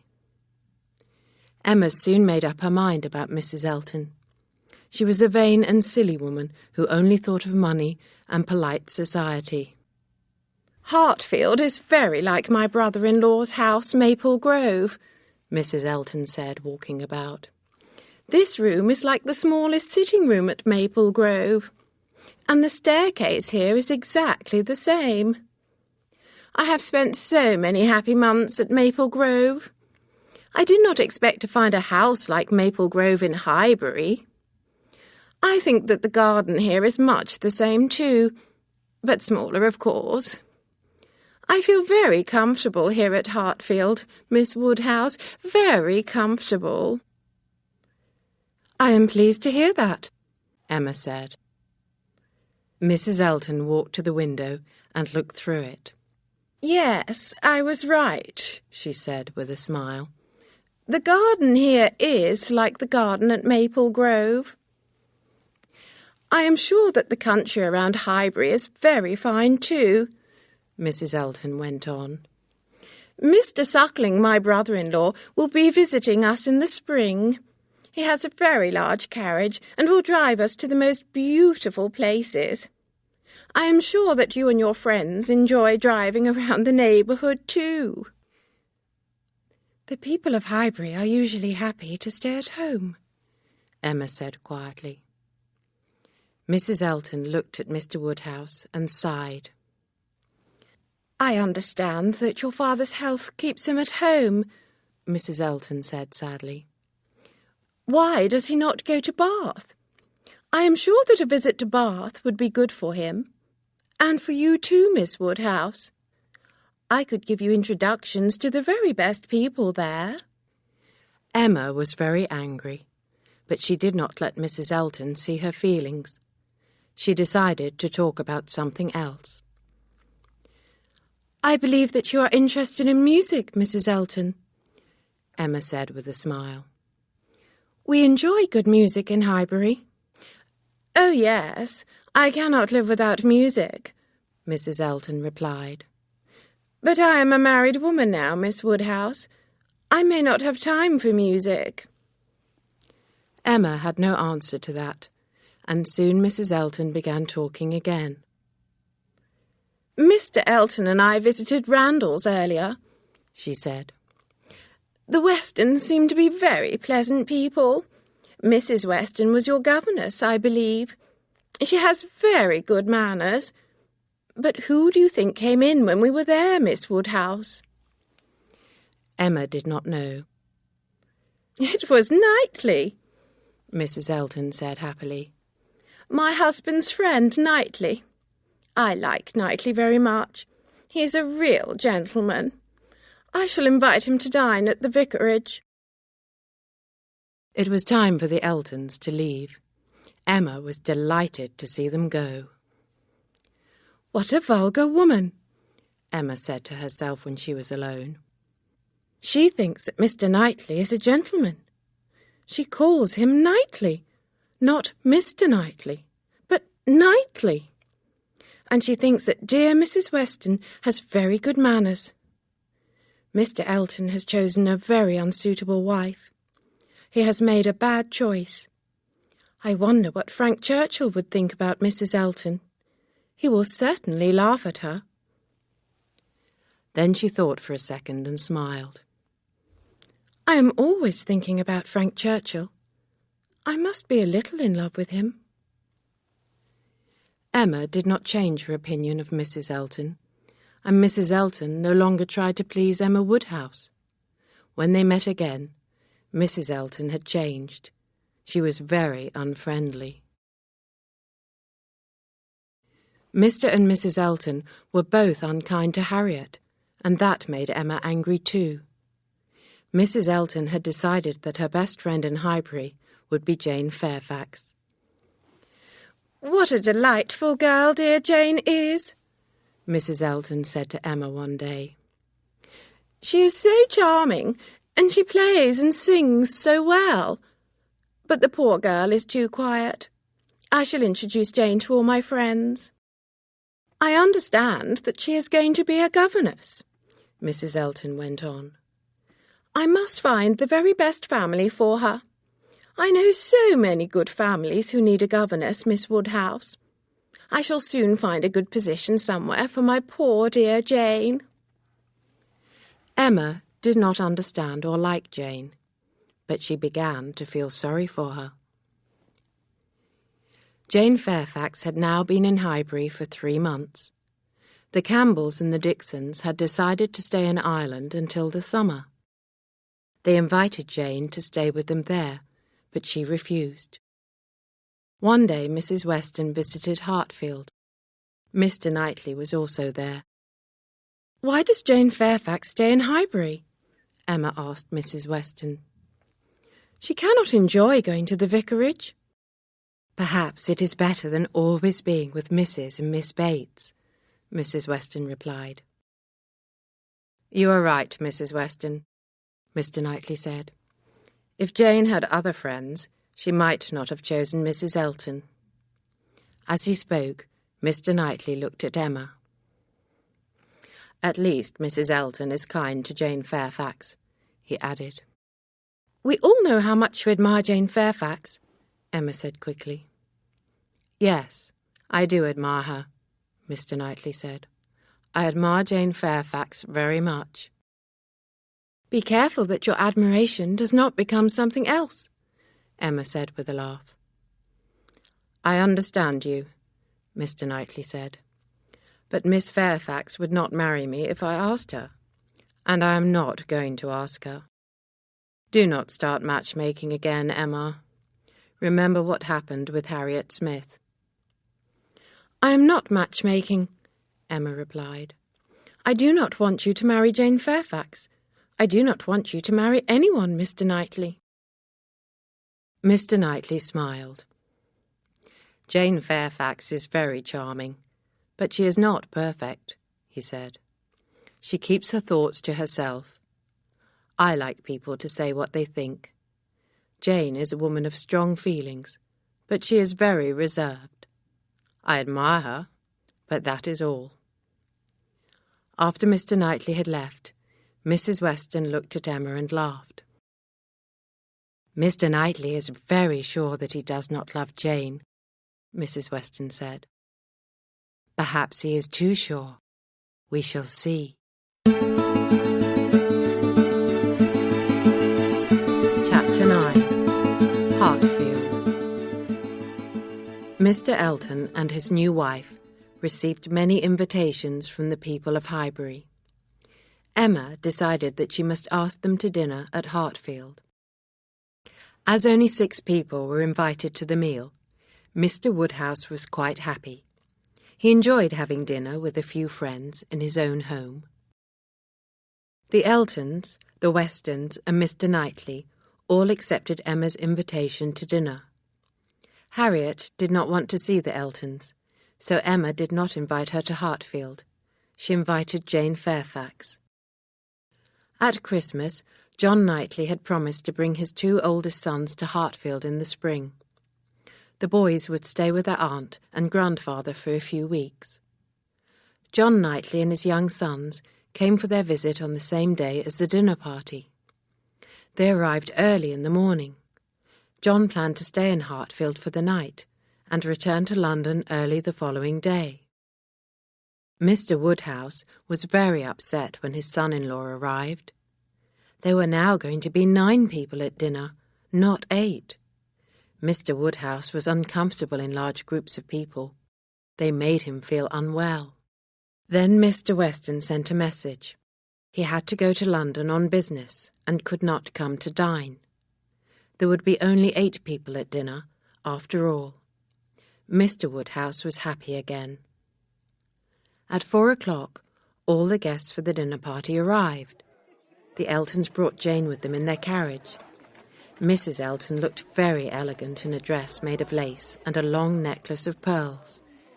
John Knightley did not like meeting strangers, but he had met Jane Fairfax many times in London. He was pleased to see Jane at Hartfield. She was a quiet, clever girl, and John Knightley enjoyed her company. They were soon talking together happily. "I hope that you did not get wet this morning before breakfast, Miss Fairfax," John Knightley said with a smile. "I saw you when I was walking in the village with my boys. It was raining heavily." "I only went to the post office," Jane answered. "I fetch the letters every morning. A walk before breakfast is good for me." John Knightley smiled. "We always like receiving letters when we are young," he said. "I am older than you, and I do not like letters so much now." "You were talking about business letters, Mr. Knightley," Jane said quickly. "I was talking about letters from friends. Many of my friends live far away. Your family and all your friends are close to you. You do not need letters from them." "My dear Miss Fairfax, I am 10 years older than you," John Knightley replied. "I am sure that in 10 years' time things will be different. You will have a loving family of your own." Jane's eyes filled with tears. "Thank you," she said quietly. Other people heard this conversation. Soon everybody was talking about Jane's walk to the post office in the rain. Old Mr. Woodhouse was very worried when he heard this. He spoke to Jane in his usual kind way. "Young ladies should not walk in the rain," Mr. Woodhouse said. "Miss Fairfax, you must take care of yourself. I hope that you changed your stockings when you returned to your aunt's house. Wet stockings are very dangerous." Then the kind old man added, "I am so pleased to see you here, Miss Fairfax. And my daughter is too." Mrs. Elton was not as polite as Mr. Woodhouse. "You were walking in the rain?" she cried. "What a silly girl you are.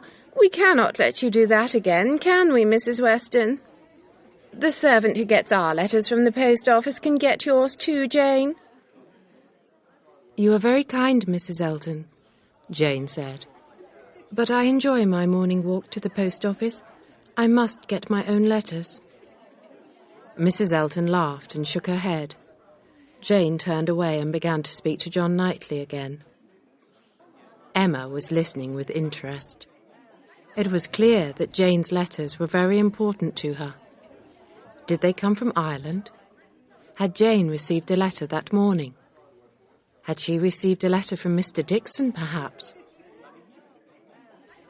Emma had noticed that Jane was looking much happier than usual. Emma smiled at her, and the two beautiful girls walked into the dining room together. They sat beside each other during dinner. Mr. Knightley was very pleased to see that Emma and Jane were becoming friends. After dinner, Mrs. Elton sat next to Jane and began talking to her in her loud voice. "I am getting worried about you, Jane," Mrs. Elton said. "It is already April, and you plan to be a governess by June. Have you had any answers to your inquiries?" "I have not made any inquiries," Jane said. "The Campbells will be in London by June, and I must spend some time with them." "But all the best positions go to people who make inquiries early," Mrs. Elton cried. "I shall tell my friends all about you. You are so clever and well educated. I must find you a position with a very good family. I know that you are shy, but I can help you. Do not worry." "Thank you," Jane said quietly. "But for the next few months, I shall be staying in Highbury." At that moment, everyone was surprised when Mr. Weston came into the room. "I got back from London an hour ago," he said. "I bring you good news, Anne," he said to his wife. "It has come in a letter. Read it, my dear, and you too, Emma." Mrs. Weston took the letter and smiled as she read it. It was from Frank Churchill. He was writing to say that Mrs. Churchill was tired of her home in Yorkshire. The Churchills were planning to stay in London for a few months, so Frank would be staying only 16 miles from Highbury. Mrs. Weston was as happy as her husband.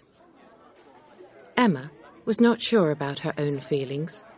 Would she be happy to see Frank Churchill again? She would have to think about that. Mr. Weston looked around for someone to talk to about Frank. Jane Fairfax was having a conversation with John Knightley. His brother, Mr. Knightley, was frowning. It was clear that the news about the Churchills had not pleased him. So Mr. Weston sat down next to Mrs. Elton and began talking to her. "I hope that I shall soon be able to introduce my son to you," Mr. Weston said with a smile. "His name is Frank Churchill." "That name is very well known in Highbury," Mrs. Elton replied. "Mr. Elton and I will be happy to invite the young man to the vicarage." That was what Mr. Weston wanted to hear, and he was soon telling Mrs. Elton all about his son. Frank Churchill arrived in Highbury in late spring. He had been away for 2 months. His visit was very short, but he called on his father and stepmother at Randalls, as well as the Woodhouses at Hartfield. Frank greeted Emma warmly, but he greeted her as a friend. She could not see any signs of love. Did he love her, or had she been mistaken? Frank stayed at Hartfield for only 15 minutes. Then he hurried away to call on other friends. Then Frank left Highbury suddenly and returned to London for 10 days. When he came back to Highbury again, he brought more news. Mrs. Churchill did not like London after all. It was too noisy. The Churchills were moving to Richmond, a village near London, in the early summer. They planned to stay there for the months of May and June. Richmond was a very quiet place, only 12 miles away from Highbury. The Westons were very pleased. And there was more exciting news for the people of Highbury. Frank Churchill had not forgotten about the plans for a ball at the Crown Inn. He told the Westons to choose the day and make all the arrangements. The young people of Highbury were all delighted. Chapter 10. The Ball. It was the day of the ball, and the weather was wet. Frank Churchill had arrived at the Westons' house, Randall's, before dinner. He heard that everything was ready. All the arrangements for the ball had been made. There was no time for him to visit the Woodhouses at Hartfield that day. Emma and Frank would meet at the ball itself. There will be a crowd of people there, Emma thought. That will be better. I shall be able to hide my feelings about Frank. Mr. Woodhouse was not going to the ball. Emma had invited his old friends, Mrs. Bates and Mrs. Goddard, to Hartfield. The three old people would enjoy a quiet dinner and a game of cards together. Emma and Harriet arrived at the Crown Inn before most of the other guests. The Westons and Frank Churchill were already there. The friends saw that everything was ready. Although it was May, it was a cold evening, and a warm fire was burning in the fireplace in the ballroom. It was still raining outside, but inside the inn, all the rooms were warm and comfortable. In the card room and supper room there were tables and chairs. There were many lighted candles everywhere. The musicians were ready to play. Everything was perfect. Everything was ready for the Westons' guests. Frank smiled at Emma, but he did not stay near her for long. He was very restless. He hurried to the door each time that he heard the sound of a carriage outside. The Eltons were the first couple to arrive. Mrs. Elton's dress and her necklace of pearls were very elegant. "Where are Miss Bates and Miss Fairfax?" Mr. Weston said. "I thought that they were coming with you, Mrs. Elton." Mrs. Elton had forgotten to call at the Bateses' house and bring Miss Fairfax and Miss Bates with her. Immediately, Mr. Weston sent his own carriage to bring the ladies to the inn. Frank went to the door of the inn to wait for them. He took an umbrella with him. "Your son is a fine young man, Mr. Weston," Mrs. Elton said. "He is so well-mannered and so handsome, too. You must be very proud of him." Mr. Weston was always happy to hear praise of his son, and he agreed with everything that Mrs. Elton said. Frank himself soon returned, bringing with him Miss Bates and Jane Fairfax. Miss Bates came into the room smiling and talking as usual. "It was so kind of Mr. Weston to send his carriage," she cried. "No, we are not wet. Just a little rain. Mr. Churchill had an umbrella. What bright candles! What a beautiful room! I never thought... Yes, my mother is well. She is with Mr. Woodhouse. She is wearing her new warm shawl. It was a present from Mrs. Dixon. She bought it in Weymouth. They are all so kind. Mr. Churchill is so kind too, bringing an umbrella for us. Oh dear, Miss Woodhouse, how fine you look. Do you like Jane's hairstyle? She arranged it herself. She is so clever. No coffee, thank you. Perhaps some tea. Oh, thank you. Yes, I shall sit down, here in this chair. Then I shall be out of the way." Frank went and stood next to Emma. Mrs. Elton walked across the room to where Jane Fairfax was standing.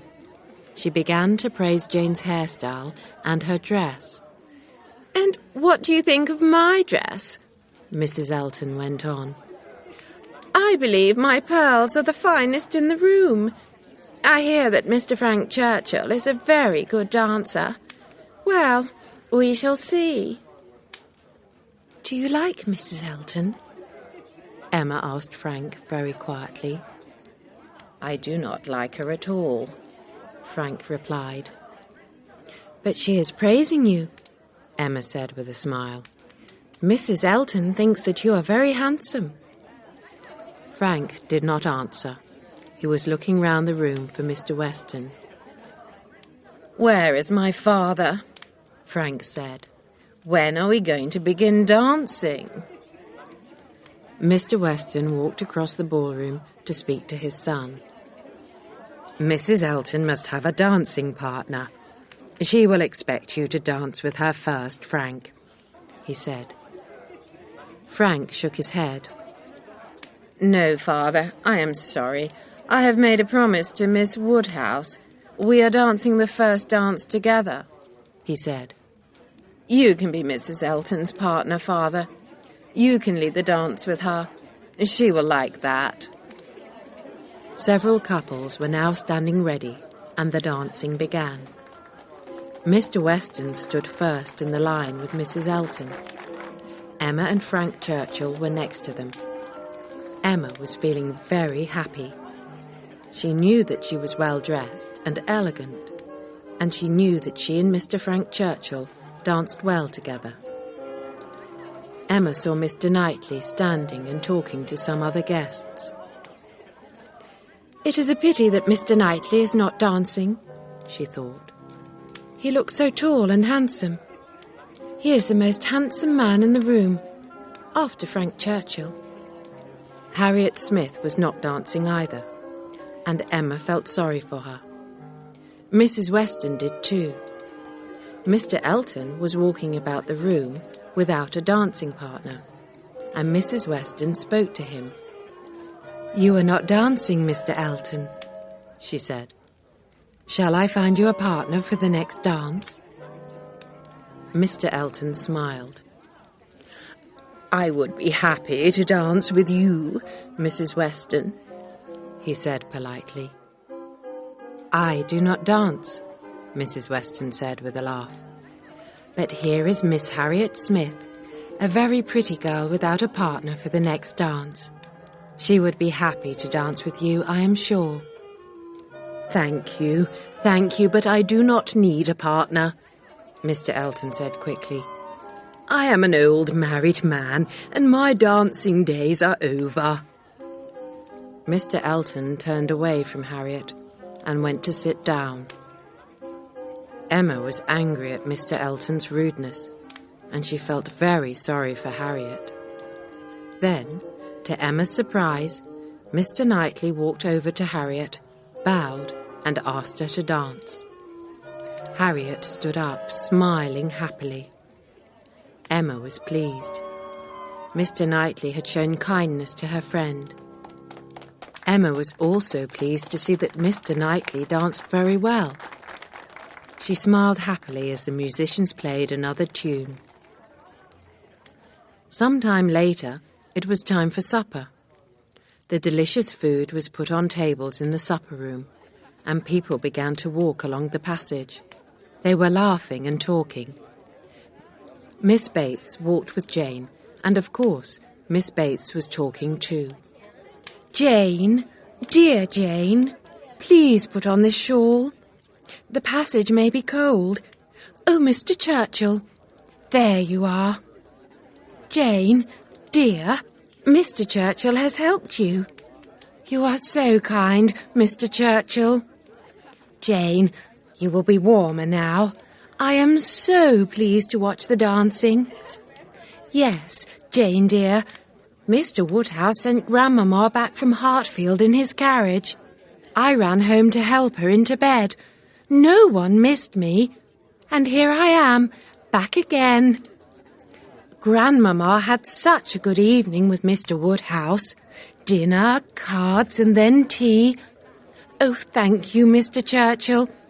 You are kind to help Jane and myself. Oh, but Mrs. Elton must go to the supper table first. She is wearing a very elegant dress. Here are 2 steps. Take care, Jane. Oh, just 1 step. Your Grandmamma was a little disappointed, dear. There was her favourite food at dinner, but Mr. Woodhouse sent it back to the kitchen. He said that it was not cooked enough. Well, look at all this delicious food. We must tell Grandmamma all about it. Thank you, Mr. Churchill. You have given me too much food on this plate. It looks delicious. After supper, Mr. Knightley spoke to Emma about Mr. Elton's rudeness to Harriet Smith. "The Eltons are your enemies, Emma," Mr. Knightley said. "I think that you wanted Mr. Elton to marry Harriet. Am I right?" Yes, I did want Mr. Elton and Harriet to marry, and the Eltons cannot forgive me, Emma replied.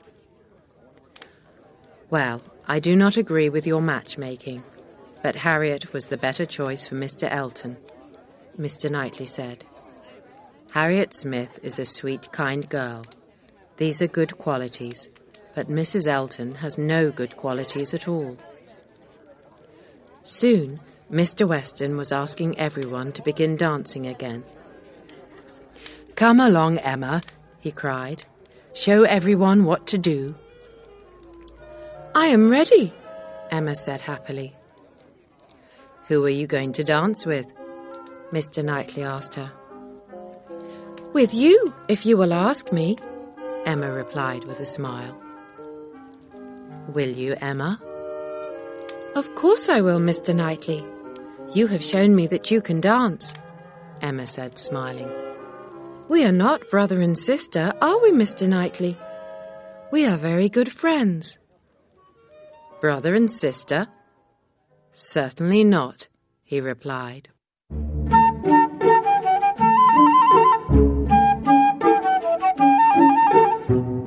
Chapter 11. Harriet is in love again. The next morning, Emma thought about the ball as she walked in the garden at Hartfield.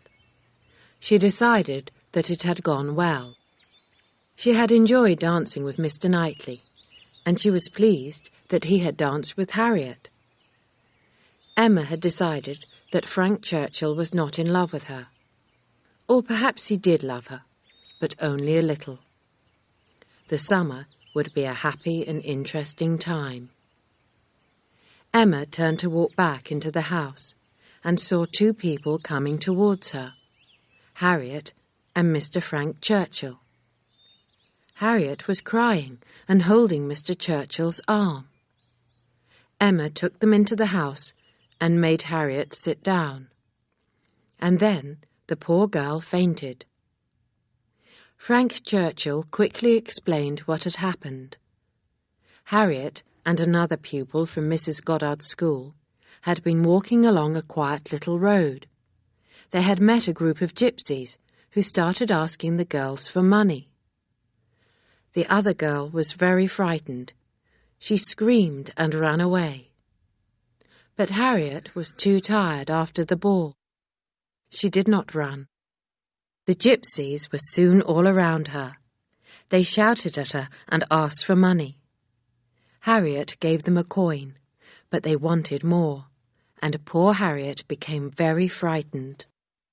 At that moment, Frank Churchill came along the road and saw everything. He was carrying a stick, and very soon the gypsies were as frightened as Harriet had been.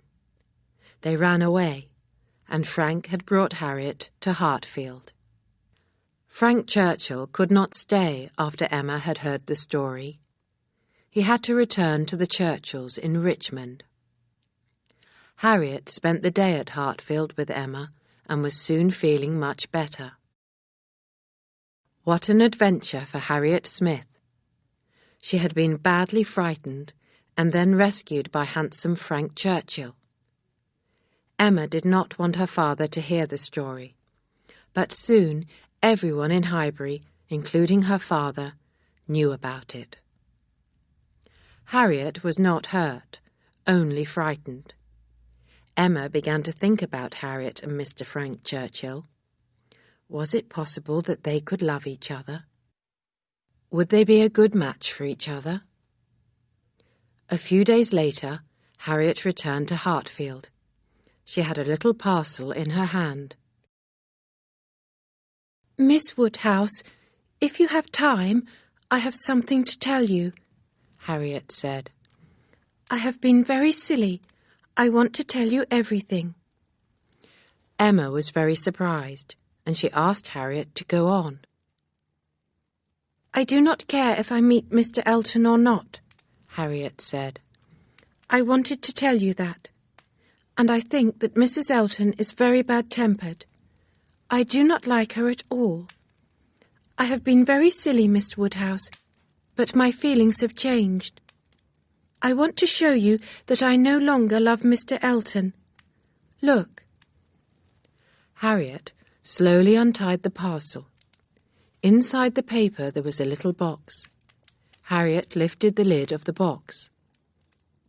Emma looked inside it and was surprised. All I can see is a piece of plaster and the end of an old pencil, Emma said slowly. What have they to do with Mr. Elton, Harriet? Surely you remember, Miss Woodhouse, Harriet said. One day, Mr. Elton cut his finger, and I gave him some plaster. There was a little piece of the plaster which he did not use. He held the piece in his hand for a time, and here it is. This was his pencil, but it was too small, and he threw it away. Later on, I picked it up and kept it. Look, Miss Woodhouse, I am going to throw the pencil and the plaster onto the fire. There, she said, throwing them into the flames. That is the end of my love for Mr. Elton. I shall never marry now, Harriet added. The man whom I love will never know my feelings. I admire him so much, but he will never know. I shall never tell him of my love. Tell him? Tell who, Harriet? Emma cried. Who are you talking about? She was becoming tired of this word game. As soon as I saw him coming towards me, I knew, Harriet began. He is a real gentleman. He was so kind to me. I shall never forget it. My feelings have changed so quickly, but they will never change again, Miss Woodhouse, never. However, when Emma asked Harriet the gentleman's name, her friend only shook her head and smiled. She would not answer. I think that I understand, Emma said with a kind smile. But I shall not give you any advice this time. Do what you feel is right, my dear Harriet. You have made a good choice. It was now June. Jane Fairfax was still in Highbury, and she was planning to stay for another 2 months. Mr. Frank Churchill was often at Randalls, and everyone liked the young man. Everyone except Mr. Knightley. Most people in Highbury thought that there would be a match between Frank Churchill and Emma Woodhouse. But Emma herself hoped that Frank was falling in love with Harriet, and she thought that Harriet was in love with Frank Churchill. Mr. Knightley had a different thought. He believed that Frank and Jane were more than friends. Mr. Knightley had seen Frank Churchill looking at Jane Fairfax. He thought that Frank Churchill had a secret. One warm evening, Mr. Knightley was walking with Emma and Harriet in the main street of Highbury. They saw Mr. and Mrs. Weston and Frank Churchill, who had met Miss Bates and Jane. Emma invited all her friends to come to Hartfield for tea with herself and Mr. Woodhouse. My father would be delighted to see you all, Emma said. A meeting of good friends in his own house is just the kind of surprise that he likes. They all agreed to come to Emma's home. As they walked towards the gates of Hartfield, Dr. Perry rode by on his horse. Frank looked surprised. Did you not tell me that Dr. Perry was buying his own carriage?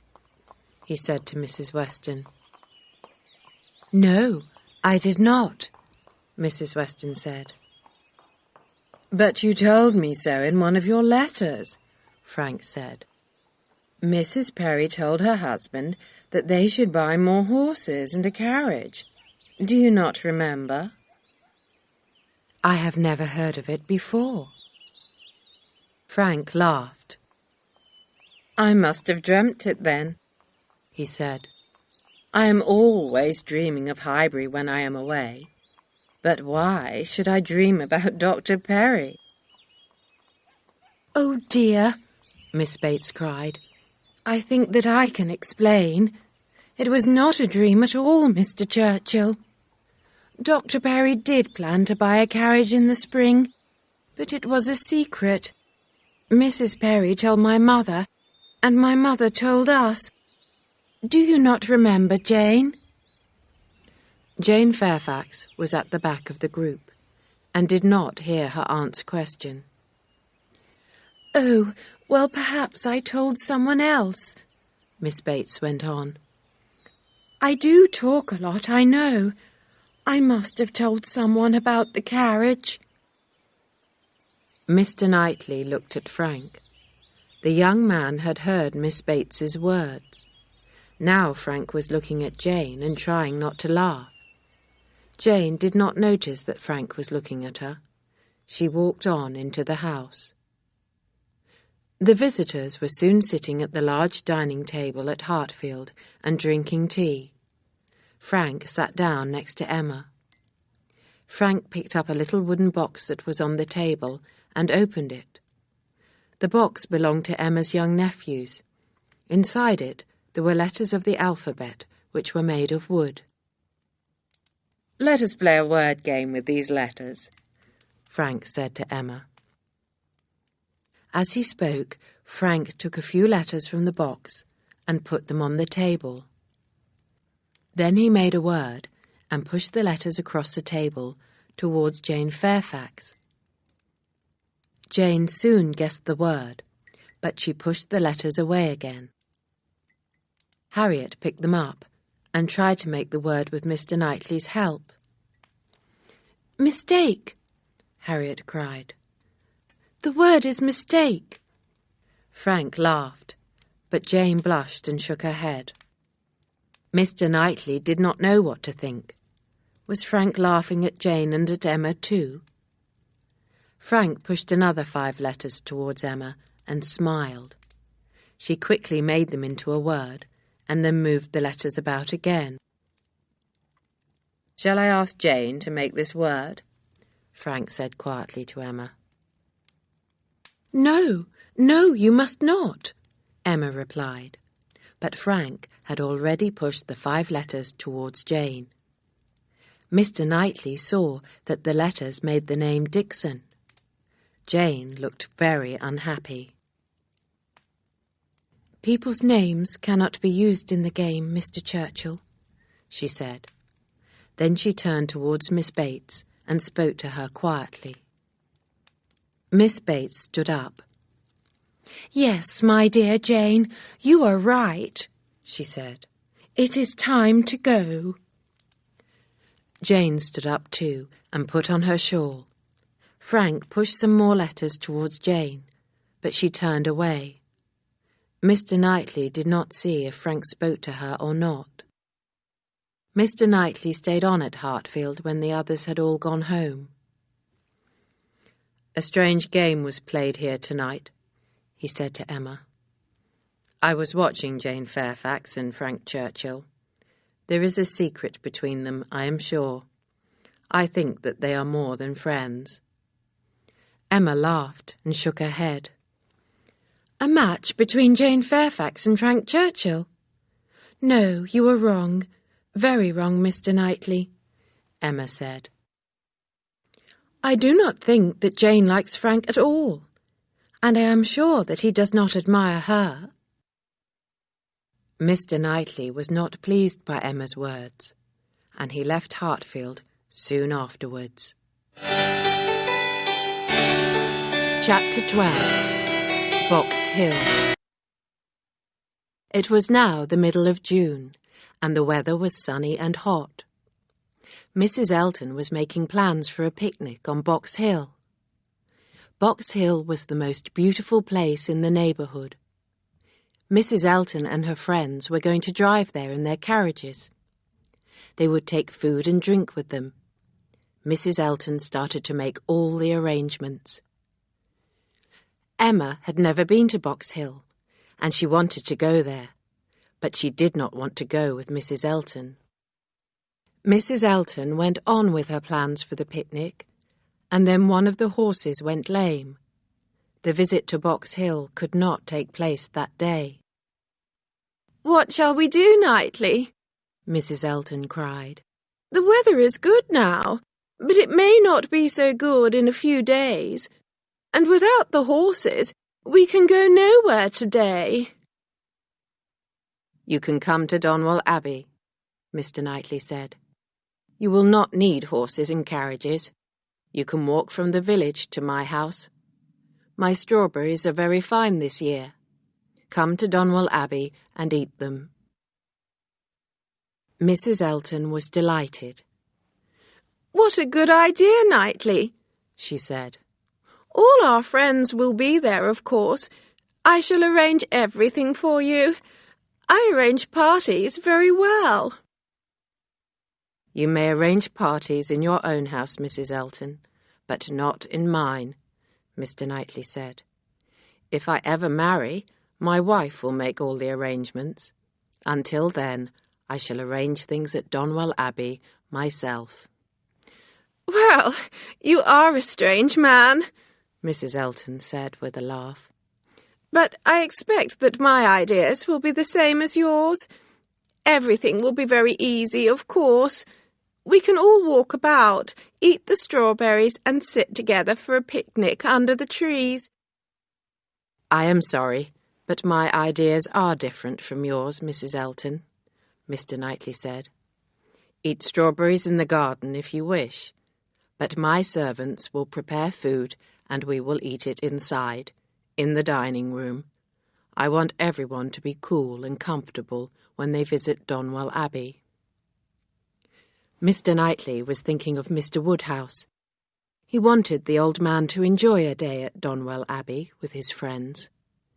If Mr. Woodhouse had to sit outside on the grass and eat a meal, he would be upset. However, he would enjoy a meal while he sat in his good friend's dining room. Everyone accepted Mr. Knightley's invitation to enjoy his delicious strawberries at Donwell Abbey. If the weather was fine on the following day, other horses could be found, and everyone would drive to Box Hill. Emma had not been to Donwell Abbey for a long time. First, she found a comfortable chair for her father in the library. Mr. Knightley had put some interesting books and pictures on a table there. He knew that Mr. Woodhouse would enjoy sitting quietly and looking at them. Then Emma went outside. She walked around the beautiful gardens and looked at the fine old house. Everyone ate strawberries and praised the delicious fruit. But the sun was very hot, and soon everyone went to sit in the cool shade under some trees. They were all happy except for Mrs. Weston. Frank had not arrived, and she was worried about him. He was going to ride his horse to Donwell Abbey. She was worried that his horse had gone lame. Mrs. Elton was talking so loudly to Jane Fairfax that Emma could hear every word. "It is time for you to make a decision, Miss Fairfax," Mrs. Elton was saying. "It is now the middle of June. You cannot wait any longer. All the best positions for governesses will soon be taken. You must write a letter to my friend, Mrs. Smallridge, tomorrow." Jane did not answer. She stood up and spoke to Mr. Knightley. "Would you like to take your guests around the Abbey Gardens?" she asked with a smile. "Everything is looking so beautiful." Mr. Knightley was happy to do this, and he led the way. His guests followed him and admired the gardens full of beautiful summer flowers. It was now extremely hot. Most people soon went to sit in the cool shade under the trees once again. Beyond the trees, green fields went down to Abbey Mill Farm. A river ran from the hills and down past the farm. It was a beautiful view. Emma was surprised to see that Mr. Knightley was walking with Harriet. He was having a pleasant conversation with her. Very soon it was time for everyone to go into the house and eat the delicious cold food that was ready for them. After the meal, Emma stayed in the house to talk to her father, and the rest of the party went out into the gardens again. The heat of the day made Mr. Woodhouse tired, and he fell asleep in his chair. Emma walked into the hall. She looked out of the tall windows at the fine gardens.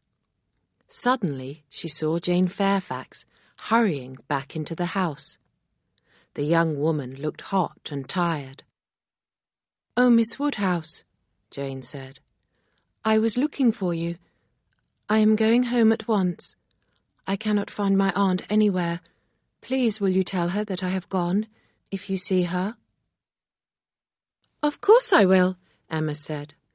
"But surely you are not going to walk back to Highbury alone? Let me ask Mr. Knightley if you can use his carriage." "Thank you, Miss Woodhouse. Thank you very much. But I do not need a carriage. I walk fast.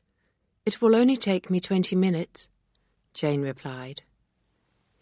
"But it is hot, and you look tired," Emma said kindly. "I am tired, but only in my mind," Jane replied. "I want to walk, and I need to be alone." And she hurried away. Emma returned to the library, but her father was still asleep. About 15 minutes later, Frank Churchill came into the room. He looked hot and angry. "I could not come before," Frank said to Emma. "Mrs. Churchill is ill again. I shall have to go back to Richmond almost at once. I only came here because I made a promise. Where is everyone? I suppose that I am too late. People will be going home soon. I met one of the guests as I came to the house, Miss Fairfax," Frank added. "Why was she walking home now? It is madness to walk in this heat." Emma saw that Frank was not as cheerful as usual. The heat had made him bad-tempered. At first, the young man refused to eat or drink, but after a time he went to find some cold beer. When he returned some time later, he was no longer bad-tempered, but he did not look happy. "I hope that you found something to eat and drink," Emma said with a smile. "Yes, thank you, Miss Woodhouse," Frank replied.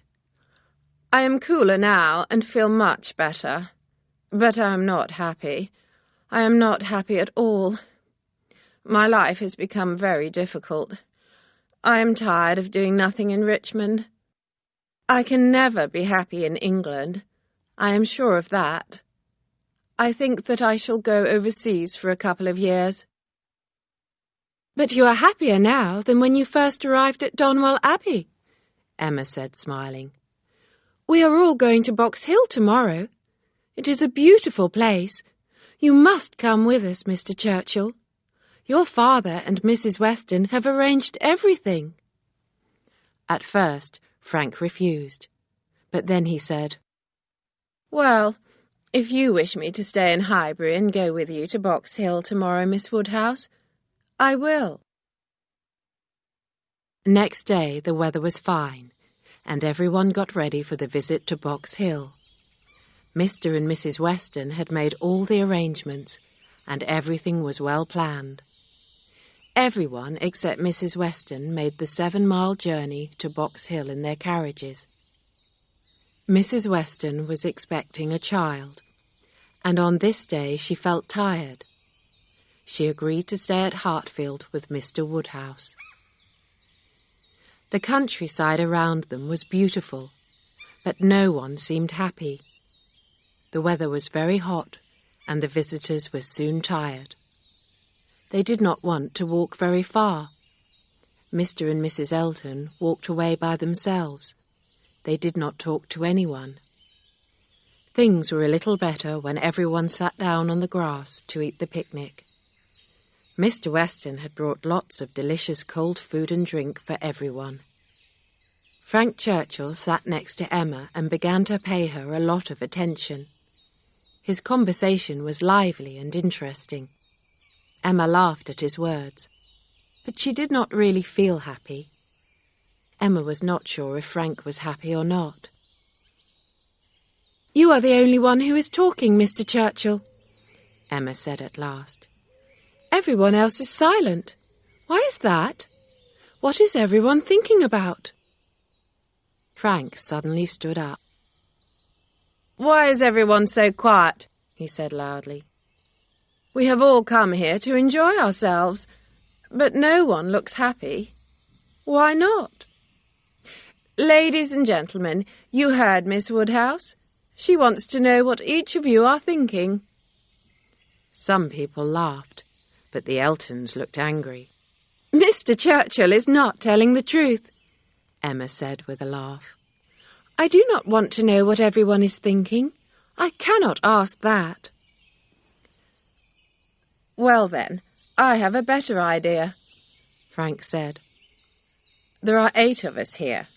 This is what you must do. It is Miss Woodhouse's wish. Everyone must say one very clever thing, or 2 things that are quite clever, or 3 things that are very dull." "Oh, that will be easy for me," Miss Bates said happily. 3 dull things. Yes, I shall be able to think of 3 dull things very easily." "Only 3 things, Miss Bates?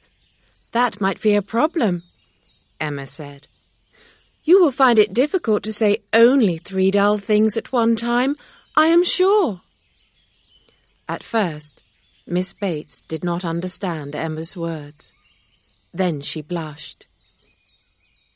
"I am not clever like my friend Miss Woodhouse," she said.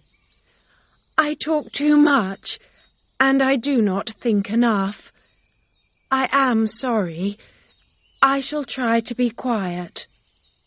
There was silence, and then Mrs. Elton spoke.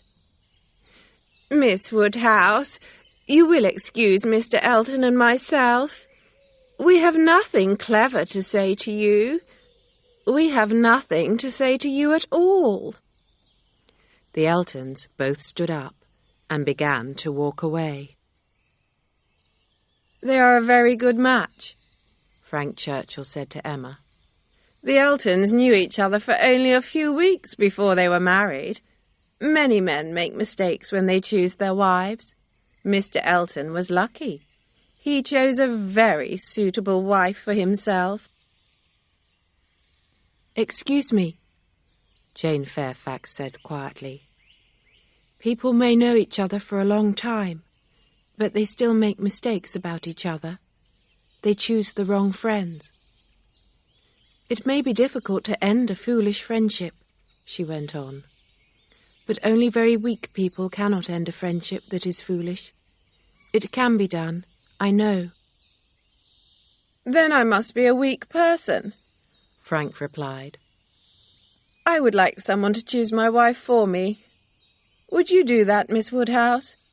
I am in no hurry, but my wife must be lively. She must have a beautiful complexion and have hazel eyes. She must be as charming as yourself. I shall return for her in 2 years."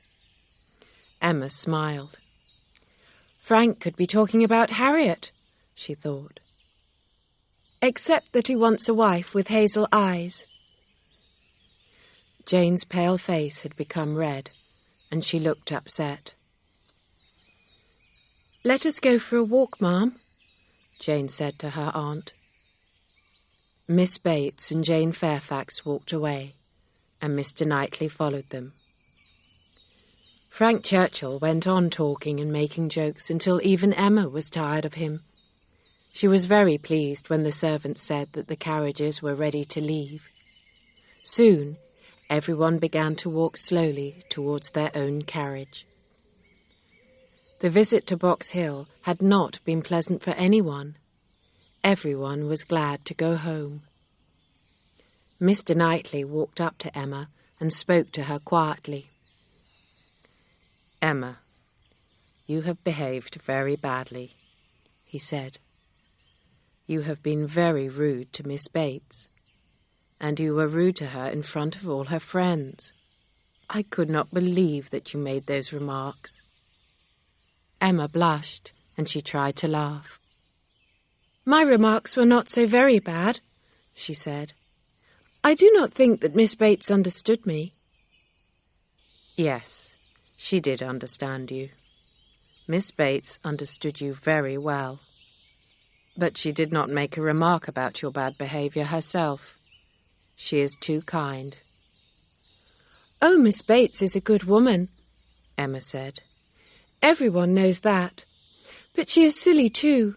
You must agree." "Perhaps she is silly," Mr. Knightley replied. "Miss Bates is also old and very poor. She needs kindness from you, Emma, not rudeness. You are an important person in Highbury, and you should have behaved better. I am ashamed of you." Mr. Knightley helped Emma into her carriage. He did not say another word. Emma was very unhappy, and she could not speak. She looked up once and held out her hand, but Mr. Knightley had turned away, and the carriage moved on. Emma cried all the way home.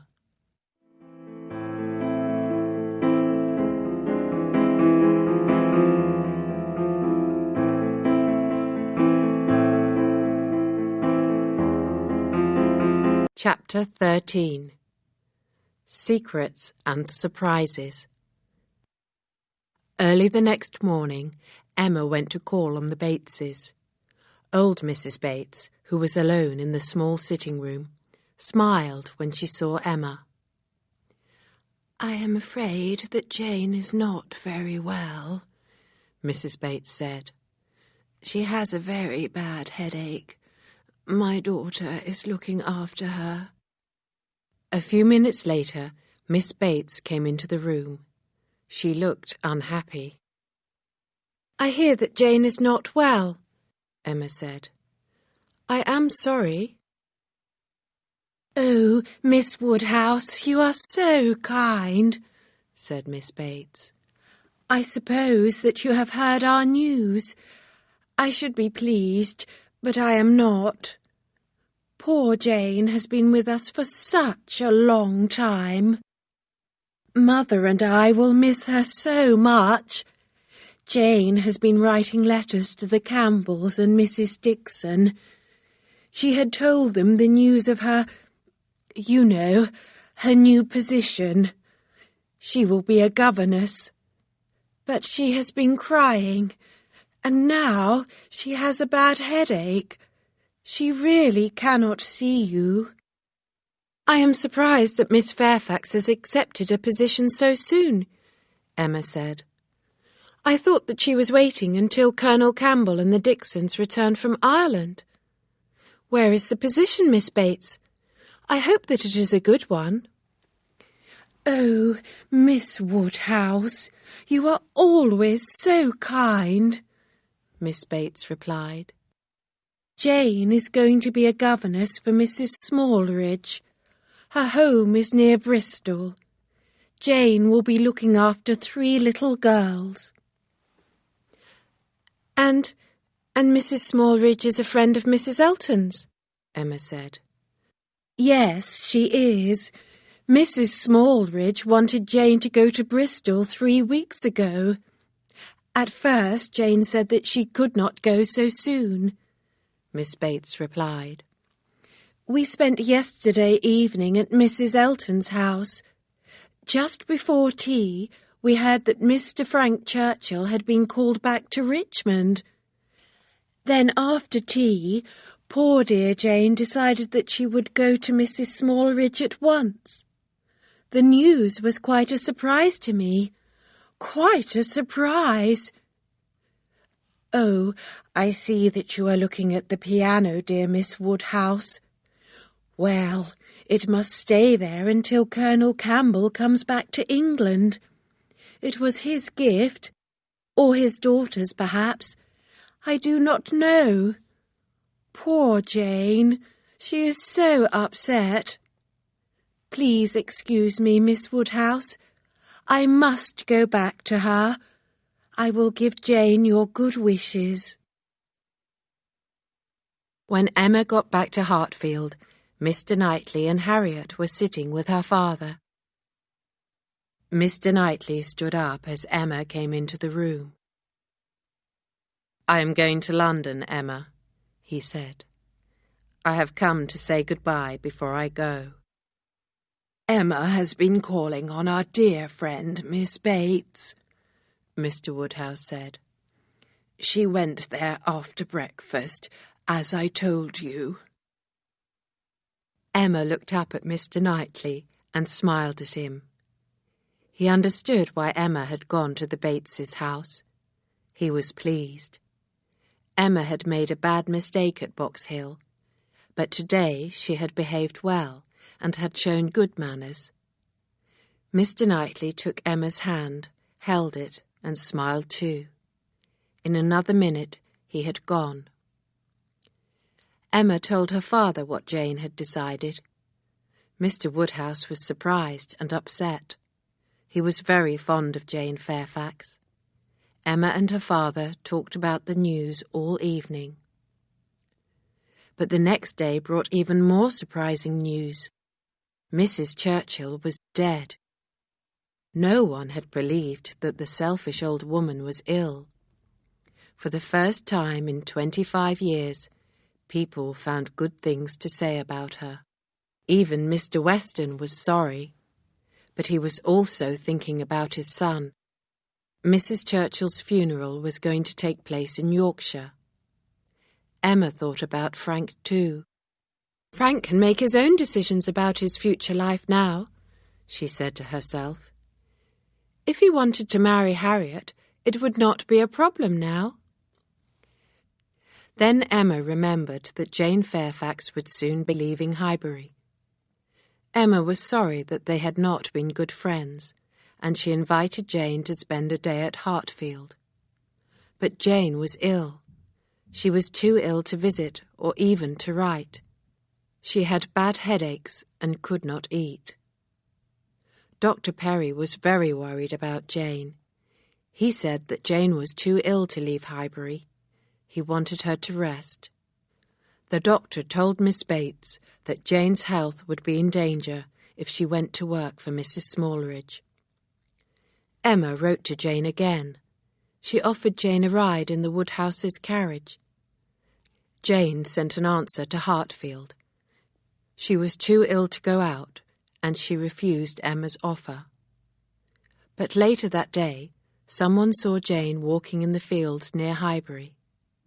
Then Emma understood that Jane did not want to see her, and she was sorry. About 10 days after Mrs. Churchill's death, Mr. Weston called at Hartfield to see Emma. "Please come to Randalls as soon as you can, Emma," he said. "Mrs. Weston has something very important to tell you." Emma was worried. "Mr. Weston, why cannot you tell me now?" she asked. "No, I promised Mrs. Weston that I would not tell you," Mr. Weston replied. "Come back to Randalls with me now, but do not say anything that will worry your father." Emma told Mr. Woodhouse that she was going for a walk, and she hurried out with Mr. Weston. "Have you heard from Frank?" Emma asked as they walked away from Hartfield. "Frank was at Randalls this morning, but he has gone again," Mr. Weston replied. Emma was very surprised, but Mr. Weston said nothing more. They were soon at Randalls. Mr. Weston left Emma with Mrs. Weston, who was looking ill and unhappy. "What is the trouble, my dear friend?" Emma asked her quickly. "Please tell me at once. Has your news anything to do with Mr. Frank Churchill?" "Yes, it has," Mrs. Weston replied. Frank spoke to his father about an attachment this morning. Frank is engaged to a young lady. He has promised to marry her. Emma was silent. "Oh, Emma," Mrs. Weston cried. "Frank Churchill and Miss Fairfax are engaged to be married. I cannot believe it. They have been engaged for 8 months. They met in Weymouth and they have been engaged since October. They have kept their engagement a secret from everyone." Emma did not know what to say. "I cannot believe it either. It is very strange," she said. "Mr. Weston and I are both very upset," Mrs. Weston went on. "We think that Frank has behaved very badly." She smiled sadly and held Emma's hand. "I understand why you spoke to me alone here," Emma said quietly. "But do not worry about me. I do not love Mr. Frank Churchill. I used to have feelings for him, but he has been no more than a friend for the last 2 months. Mrs. Weston looked a little happier. "I am very pleased to hear that, my dear Emma. I am very pleased," she said.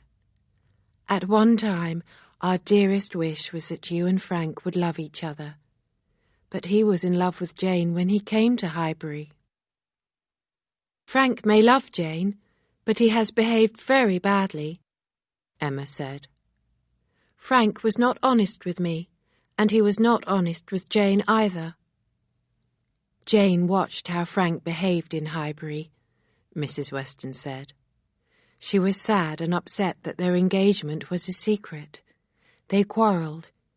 Jane accepted the position with Mrs. Smallridge, and she did not tell Frank. As soon as Frank heard of Jane's plan to be a governess, he told his uncle, Mr. Churchill, about the engagement. Then Frank rode back to Highbury and found that poor Jane was very ill. They both knew that there must be no more secrets.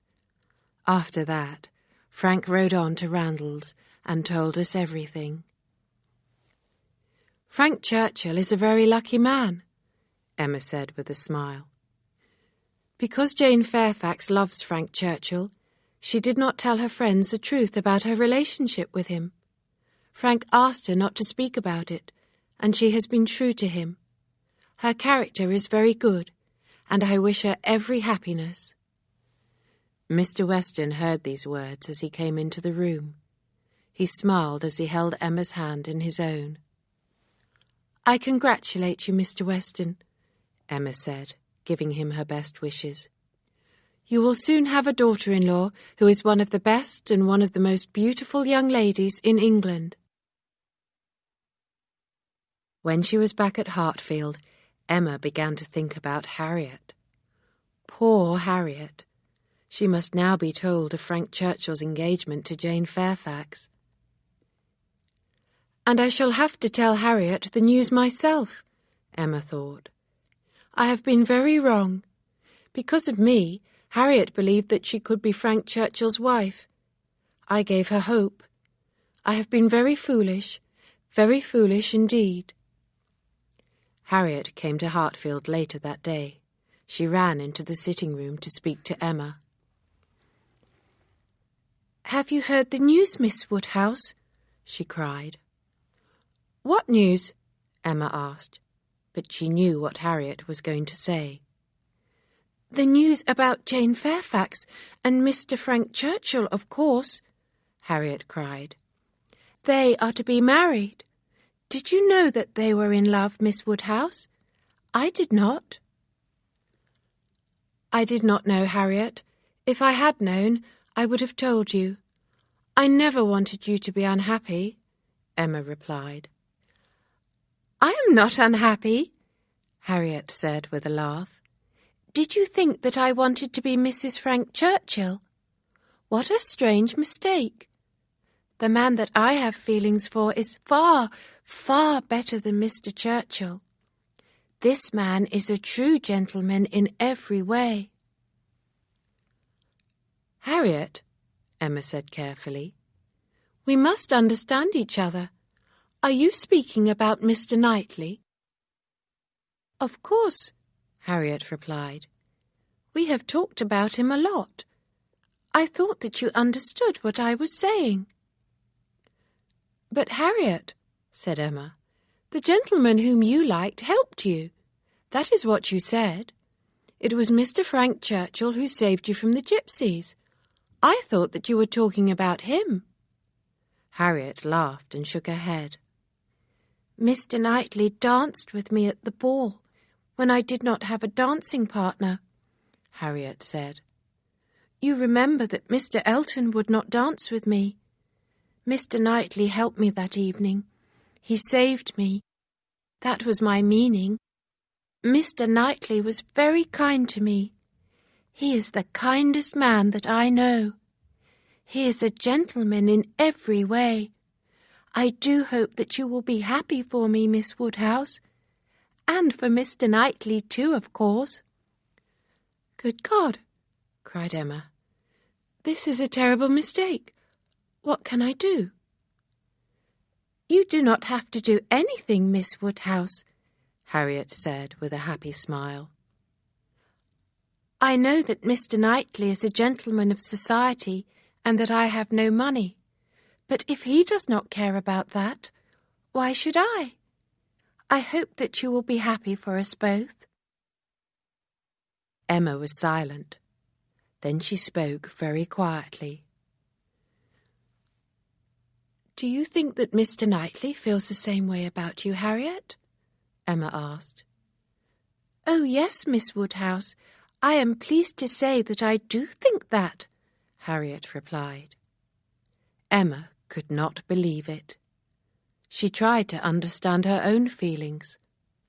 Why did the news about Harriet and Mr. Knightley make her feel so unhappy? And then at last she knew the truth. Mr. Knightley must marry Emma herself. Emma had to listen to Harriet praising Mr. Knightley and explaining her feelings for him. "He was so kind to me at Donwell Abbey," Harriet said. "He paid a lot of attention to me. He walked with me and no one else. He asked me then if I had feelings for anyone. I did not answer, but I understood him at once." "Perhaps Mr. Knightley was talking about Mr. Martin," Emma said. "Oh, no, Miss Woodhouse," Harriet replied. "Mr. Knightley said nothing about Mr. Martin. You taught me not to care for Mr. Martin. No, Mr. Knightley was talking about himself. I know that he has feelings for me. I am very happy." At that moment, Emma and Harriet heard Mr. Woodhouse coming towards them. "I must go, Miss Woodhouse," Harriet said quickly. "I shall tell your father my news some other time." Emma was very pleased that Harriet had left her alone. A few seconds later she ran quickly upstairs to her own room. "Oh, God, I wish that I had never met Harriet Smith," Emma cried. Emma tried to understand her own feelings. She knew that she was very unhappy. She had made herself unhappy. She knew now that she had never loved Mr. Frank Churchill. He had flattered her and made her laugh, but that was all. Mr. Knightley had been Emma's friend all her life. He was a far better gentleman than any other man that she had ever known. All her life Emma had respected Mr. Knightley. Now she knew that she loved him too, but it was too late. "And I have spoilt Harriet," Emma said to herself. "Harriet is a kind, simple girl. She could have been happy with Robert Martin, but I told her that she could marry a gentleman. I made Harriet think that Mr. Elton was in love with her. I was wrong. I invited Harriet to Hartfield, where she saw Mr. Knightley nearly every day.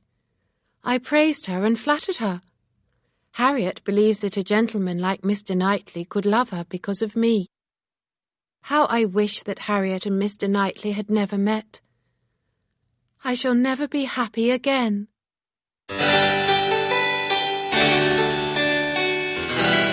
Chapter 14. More Than a Friend. Emma knew now that her own happiness depended on Mr. Knightley and his feelings for her. Emma had no hope that Mr. Knightley loved her. She could only hope for his respect. Emma could not think of marriage herself because she could never leave her father. But when she thought of Mr. Knightley marrying Harriet, or anyone else, she became very unhappy. Mr. Knightley was Emma's friend, and he had always told her the truth. She could not think of her life without his friendship and advice. Mr. Knightley was still in London, but he would soon be home. Emma would then have to see Mr. Knightley and Harriet together. Until then, she did not wish to see Harriet at all. Emma wrote to her friend and asked her to stay away from Hartfield for a time. Mrs. Weston was the next visitor to Hartfield, and she had more to tell Emma about Frank Churchill and Jane Fairfax. For a few hours, Mrs. Weston's interesting story stopped Emma thinking about Harriet and Mr. Knightley. Mrs. Weston had been to see Jane Fairfax, and she had invited Jane out for a drive in the Westons' carriage. At first, Jane had refused, but then she had agreed to go with Mrs. Weston. The two ladies had had a long conversation. "Jane has not had a happy moment since she agreed to the secret engagement. This is what she told me," Mrs. Weston said. She knew that the secret engagement was wrong, but her love for Frank was the first thing in her mind.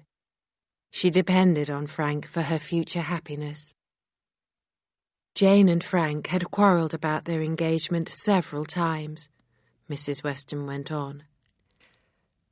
Jane knew that it was wrong to keep it a secret, but Frank refused to agree with her. He knew that the engagement would have made Mrs. Churchill very angry. Frank wanted to be happy, and he was at first. He could not understand Jane's feelings. "But Jane is happy now, Emma," Mrs. Weston went on. "She thanks you for your kindness to her." "I have not been kind enough," Emma said. "I could have been a better friend to Jane Fairfax." Emma now had the rest of the day to think about her own mistakes. It was July, but the weather was cold and wet.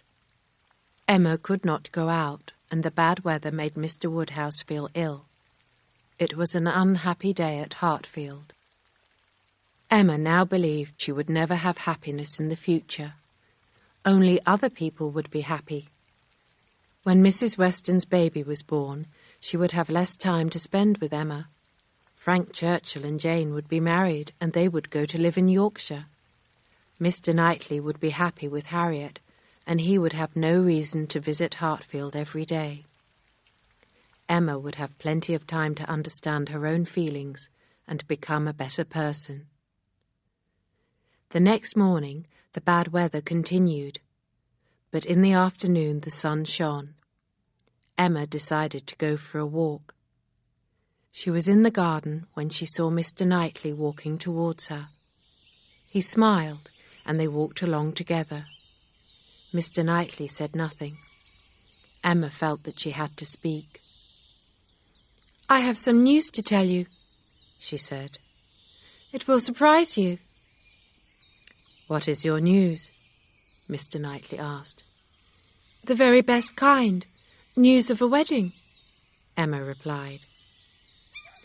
"If you are talking about Miss Fairfax and Frank Churchill, I know already," Mr. Knightley said. "Mr. Weston wrote to me this morning and told me everything. The news was not a surprise to me." "It may not have been a surprise to you, but it was to me," Emma said quietly. "I could not believe it. I have been very silly. I have not understood anything."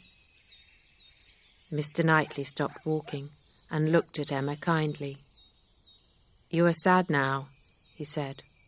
"Frank Churchill has behaved very badly to you, Emma. But he will soon be far away from Highbury. You will be able to forget him one day. I feel sorry for Jane Fairfax. She should have someone better than Frank Churchill."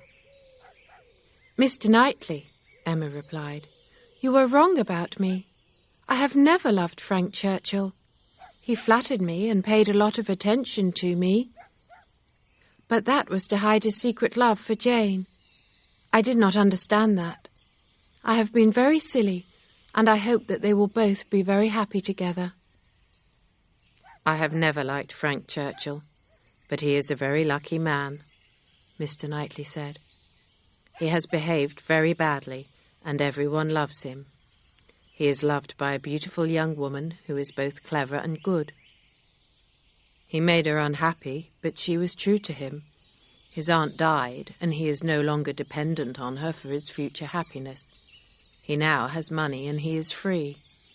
He can marry whoever he wants, and he is still young, only 23. He will have a happy future. Frank Churchill is a very lucky young man." "You do not sound happy, Mr. Knightley," Emma said.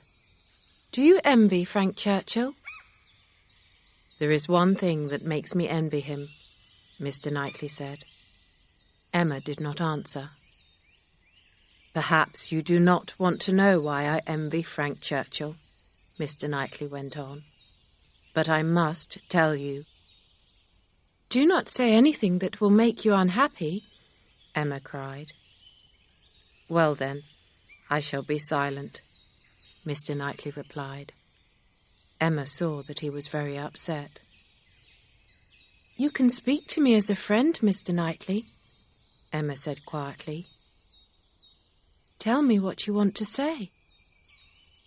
"Then I will speak, but not just as a friend," Mr. Knightley replied. "My dear Emma, have I any hope of being more than a friend to you?" Emma could not answer. "Your silence does give me hope," Mr. Knightley said. "But my dearest, dearest Emma, please tell me now, at once. You might say no, but I must hear your answer."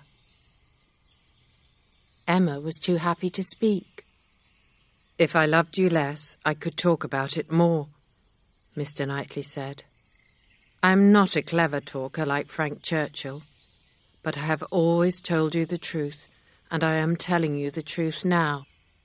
It is time for you to tell me what you think, dearest Emma." Then Emma found the right words to say, and she said them. In the next half hour, Emma and Mr. Knightley talked about everything. They talked about mistakes and quarrels and love. When Emma and Mr. Knightley returned to the house together, their happiness was perfect. Mr. Woodhouse was glad to see Mr. Knightley again. He asked him all about his visit to London. Mr. Woodhouse did not know that his good friend was planning to marry his daughter and take her away from him. Emma did not sleep well that night. She was very happy. But there were two people who would not like her news, her father and Harriet. How could Emma tell her father about her engagement? And how could she tell Harriet? Emma and Mr. Knightley could become engaged, but Emma knew that she could never leave her father. While Mr. Woodhouse was alive, she could never marry and leave Hartfield. Harriet Smith was a different problem. In the morning, Emma wrote her young friend a letter. She told Harriet what had happened. A servant took the letter to Mrs. Goddard's school. Emma also wrote a letter to her sister Isabella. Emma asked Isabella to invite Harriet to stay with her. It would be better for Harriet to leave Highbury. If Harriet lived in London for a few weeks, she would forget her love for Mr. Knightley more quickly. Mr. Knightley came to Hartfield for breakfast. He saw that Emma was sad from writing the letters, but before he left, she was happy again. At midday, a parcel arrived from Randall's. Inside this parcel there was a short letter from Mrs. Weston and a very long letter from Frank Churchill to the Westons. Mrs. Weston's note said, "Mr. Weston and I would like you to read Frank's letter. We have forgiven him. We want our friends to understand him and to forgive him too." Emma read Frank's letter quickly. She knew most of the story already from Mrs. Weston, but towards the end of the letter she learnt something new. "I behaved very badly at Box Hill," Frank had written. "I talked to no one but Miss Woodhouse. I wanted to make Jane jealous. I thought that Miss Woodhouse had guessed the truth about Jane and myself, and I thought that she would understand. Jane was cold to me that day because I behaved badly.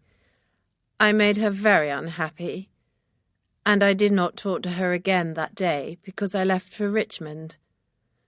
After the visit to Box Hill, Jane wrote me a letter. She told me that she was ending our engagement. Her letter arrived on the day that Mrs. Churchill died. Of course I answered Jane's letter at once, but I had to make many arrangements after Mrs. Churchill's death.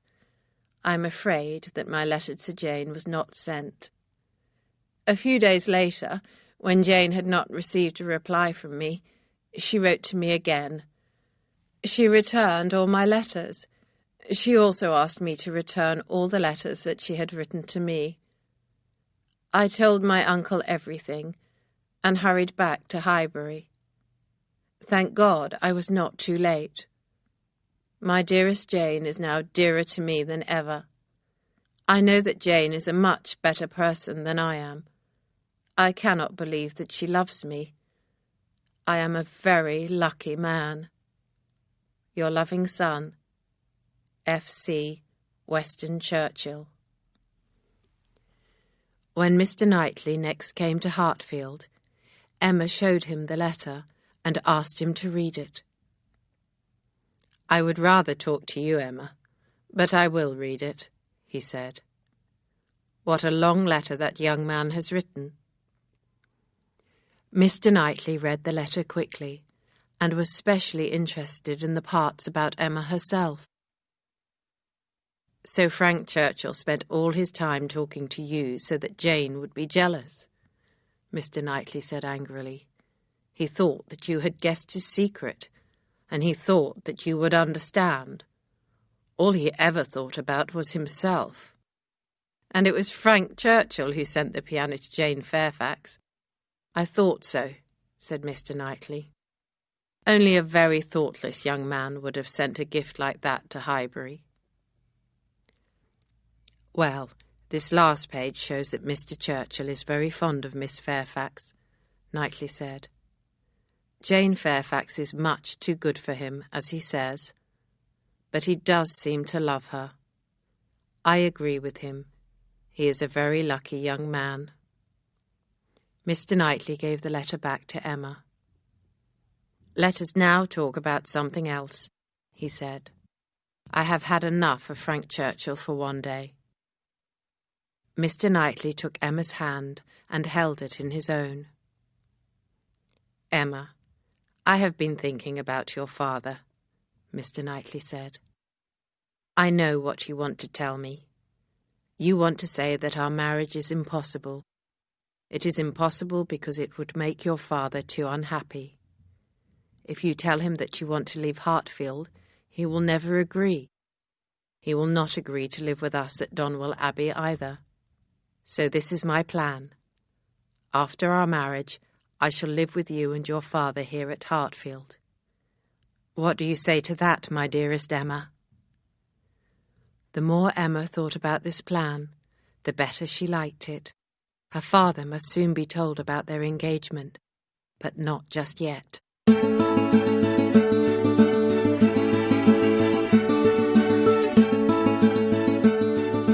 Chapter 15. Future Happiness. Harriet answered Emma's letter politely, but she did not wish to meet her. Isabella had invited Harriet to stay with her family in London for 2 weeks. Harriet accepted the invitation, and soon she travelled to London. Mr. Knightley came to Hartfield every day, and Emma was now very, very happy.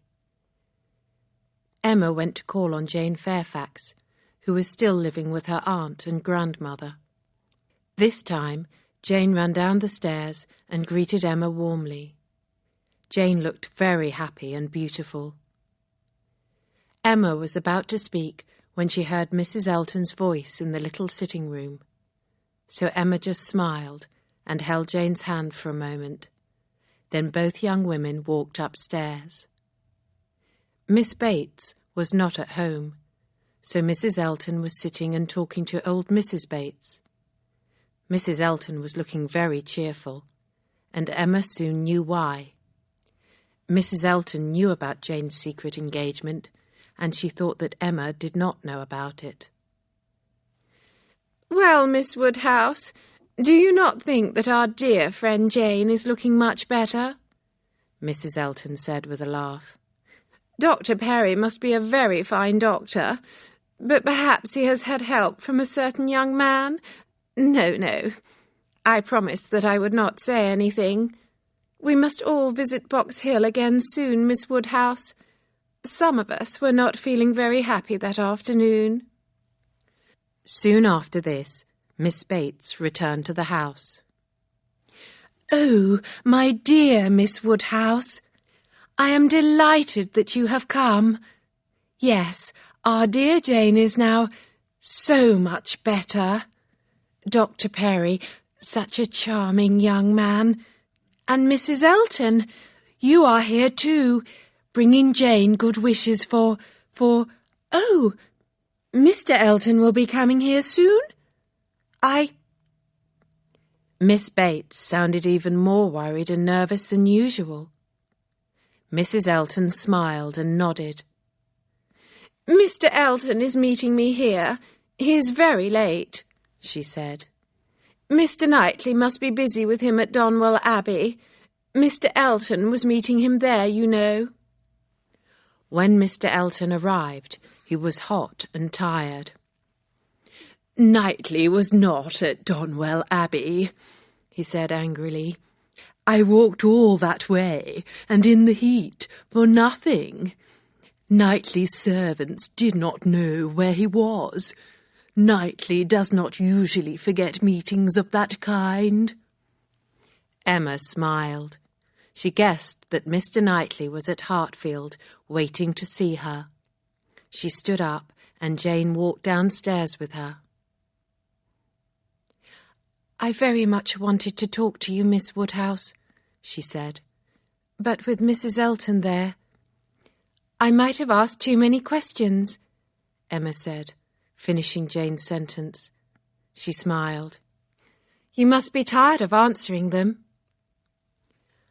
"I am happy that you are so interested in me after all that has happened," Jane replied.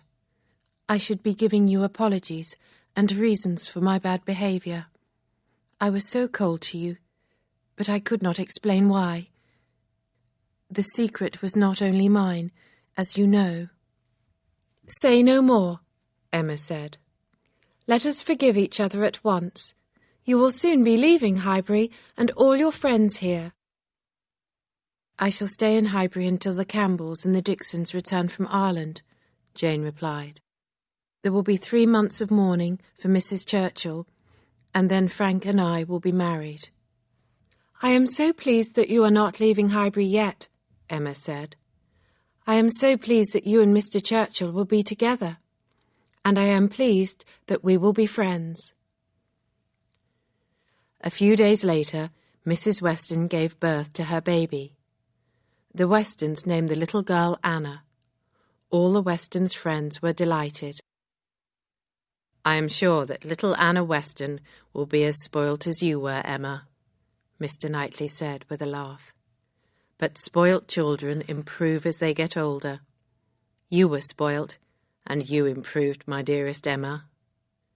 Then he stopped laughing and looked into her beautiful hazel eyes.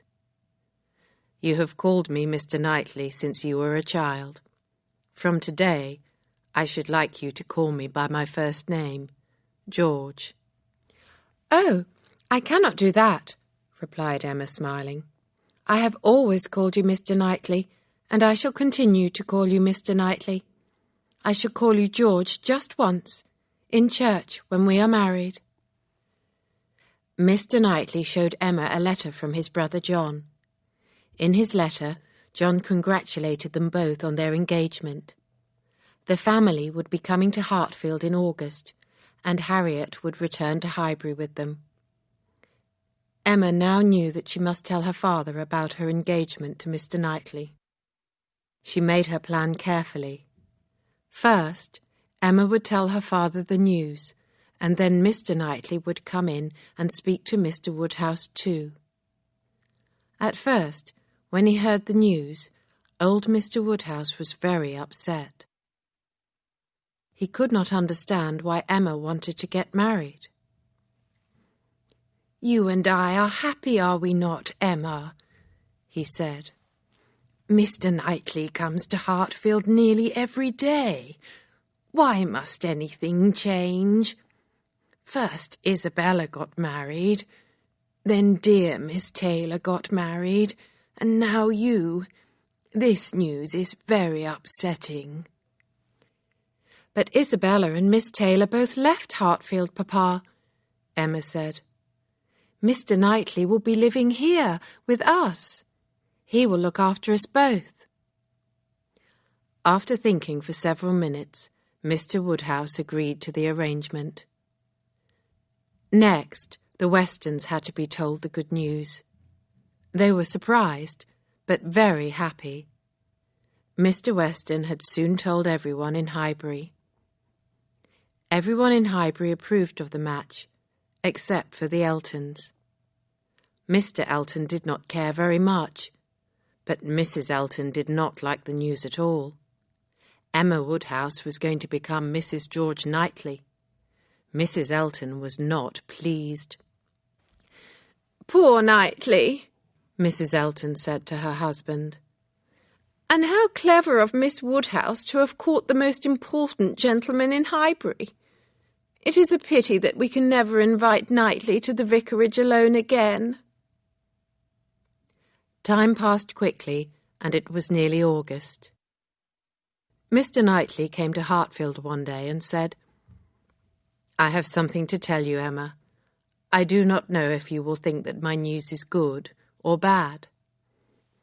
"You are smiling, so it must be good news," Emma replied. "If you are happy, then I am happy too.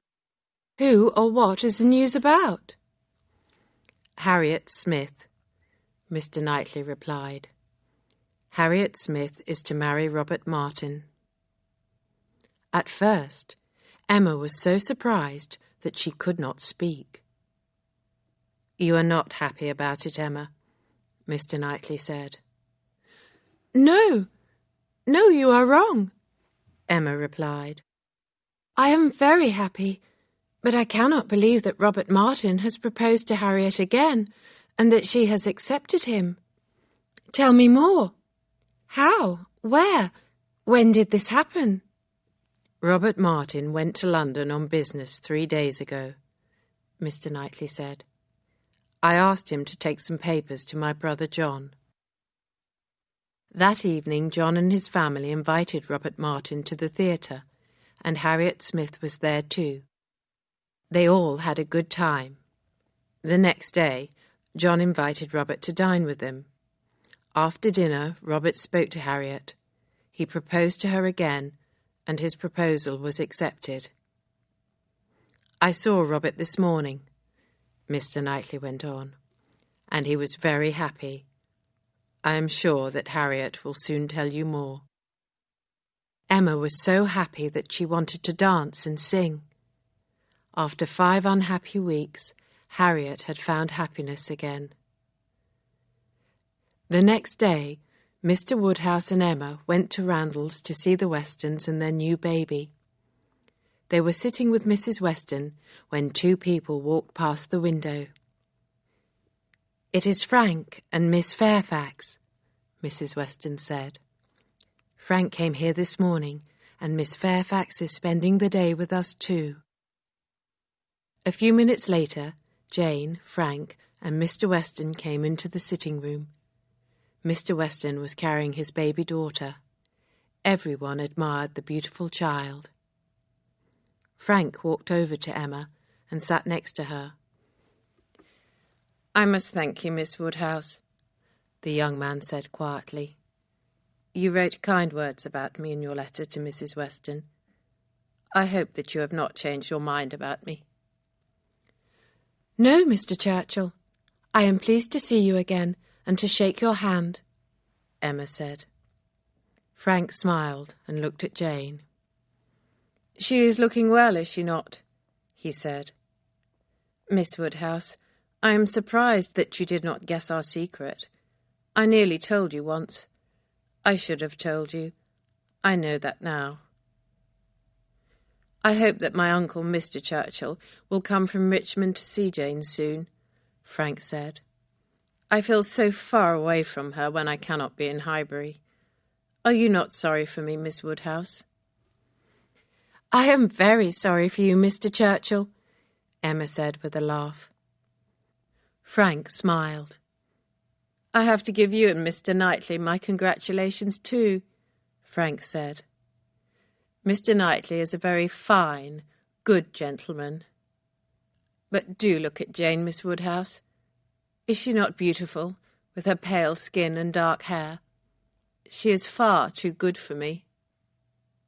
When Emma left Randalls, she thought about Frank Churchill and Mr. Knightley. Emma knew that Mr. Knightley was a much finer gentleman than Frank Churchill. A few days later, John Knightley brought his family to Highbury, and Harriet was with them. Emma immediately gave Harriet her congratulations, and the pretty girl looked very happy. Soon, Robert Martin was invited to Hartfield too. In the next few weeks, Harriet did not see so much of her dear friend Emma Woodhouse. Harriet was too busy at Abbey Mill Farm planning her wedding. Before the end of September, Robert Martin and Harriet Smith were married. The vicar, Mr. Elton, performed their marriage ceremony in the little church in Highbury. By that time, Jane Fairfax had left Highbury, and she was living in London with the Campbells. Mr. Frank Churchill was in London too. Jane and Frank were going to get married there in November. Mr. Knightley and Emma planned to get married in October, while John Knightley and his family were still in Highbury. But Mr. Woodhouse was very unhappy when he heard the news. October was far too soon. Emma did not want to upset her father. She did not know what to do. Then something happened which made Mr. Woodhouse change his mind. Thieves stole some chickens from Mrs. Weston's poultry house one night. Chickens were stolen from other people's poultry houses on following nights. Mr. Woodhouse was very frightened and upset. "The same thieves might break a window at Hartfield, climb inside the house, and steal everything," he said. Then he thought about Mr. Knightley. "If Mr. Knightley comes to live at Hartfield, we will all be safe," he said happily. So Mr. Knightley and Emma suggested a day in October for their wedding, and old Mr. Woodhouse was happy to agree. Only a few friends were invited to the quiet wedding, and Mr. Elton performed the ceremony. Mrs. Elton was not there, but she heard all about it from Mr. Elton. He described the wedding ceremony and Miss Woodhouse's dress. Mrs. Elton was very disappointed with her husband's description of the wedding.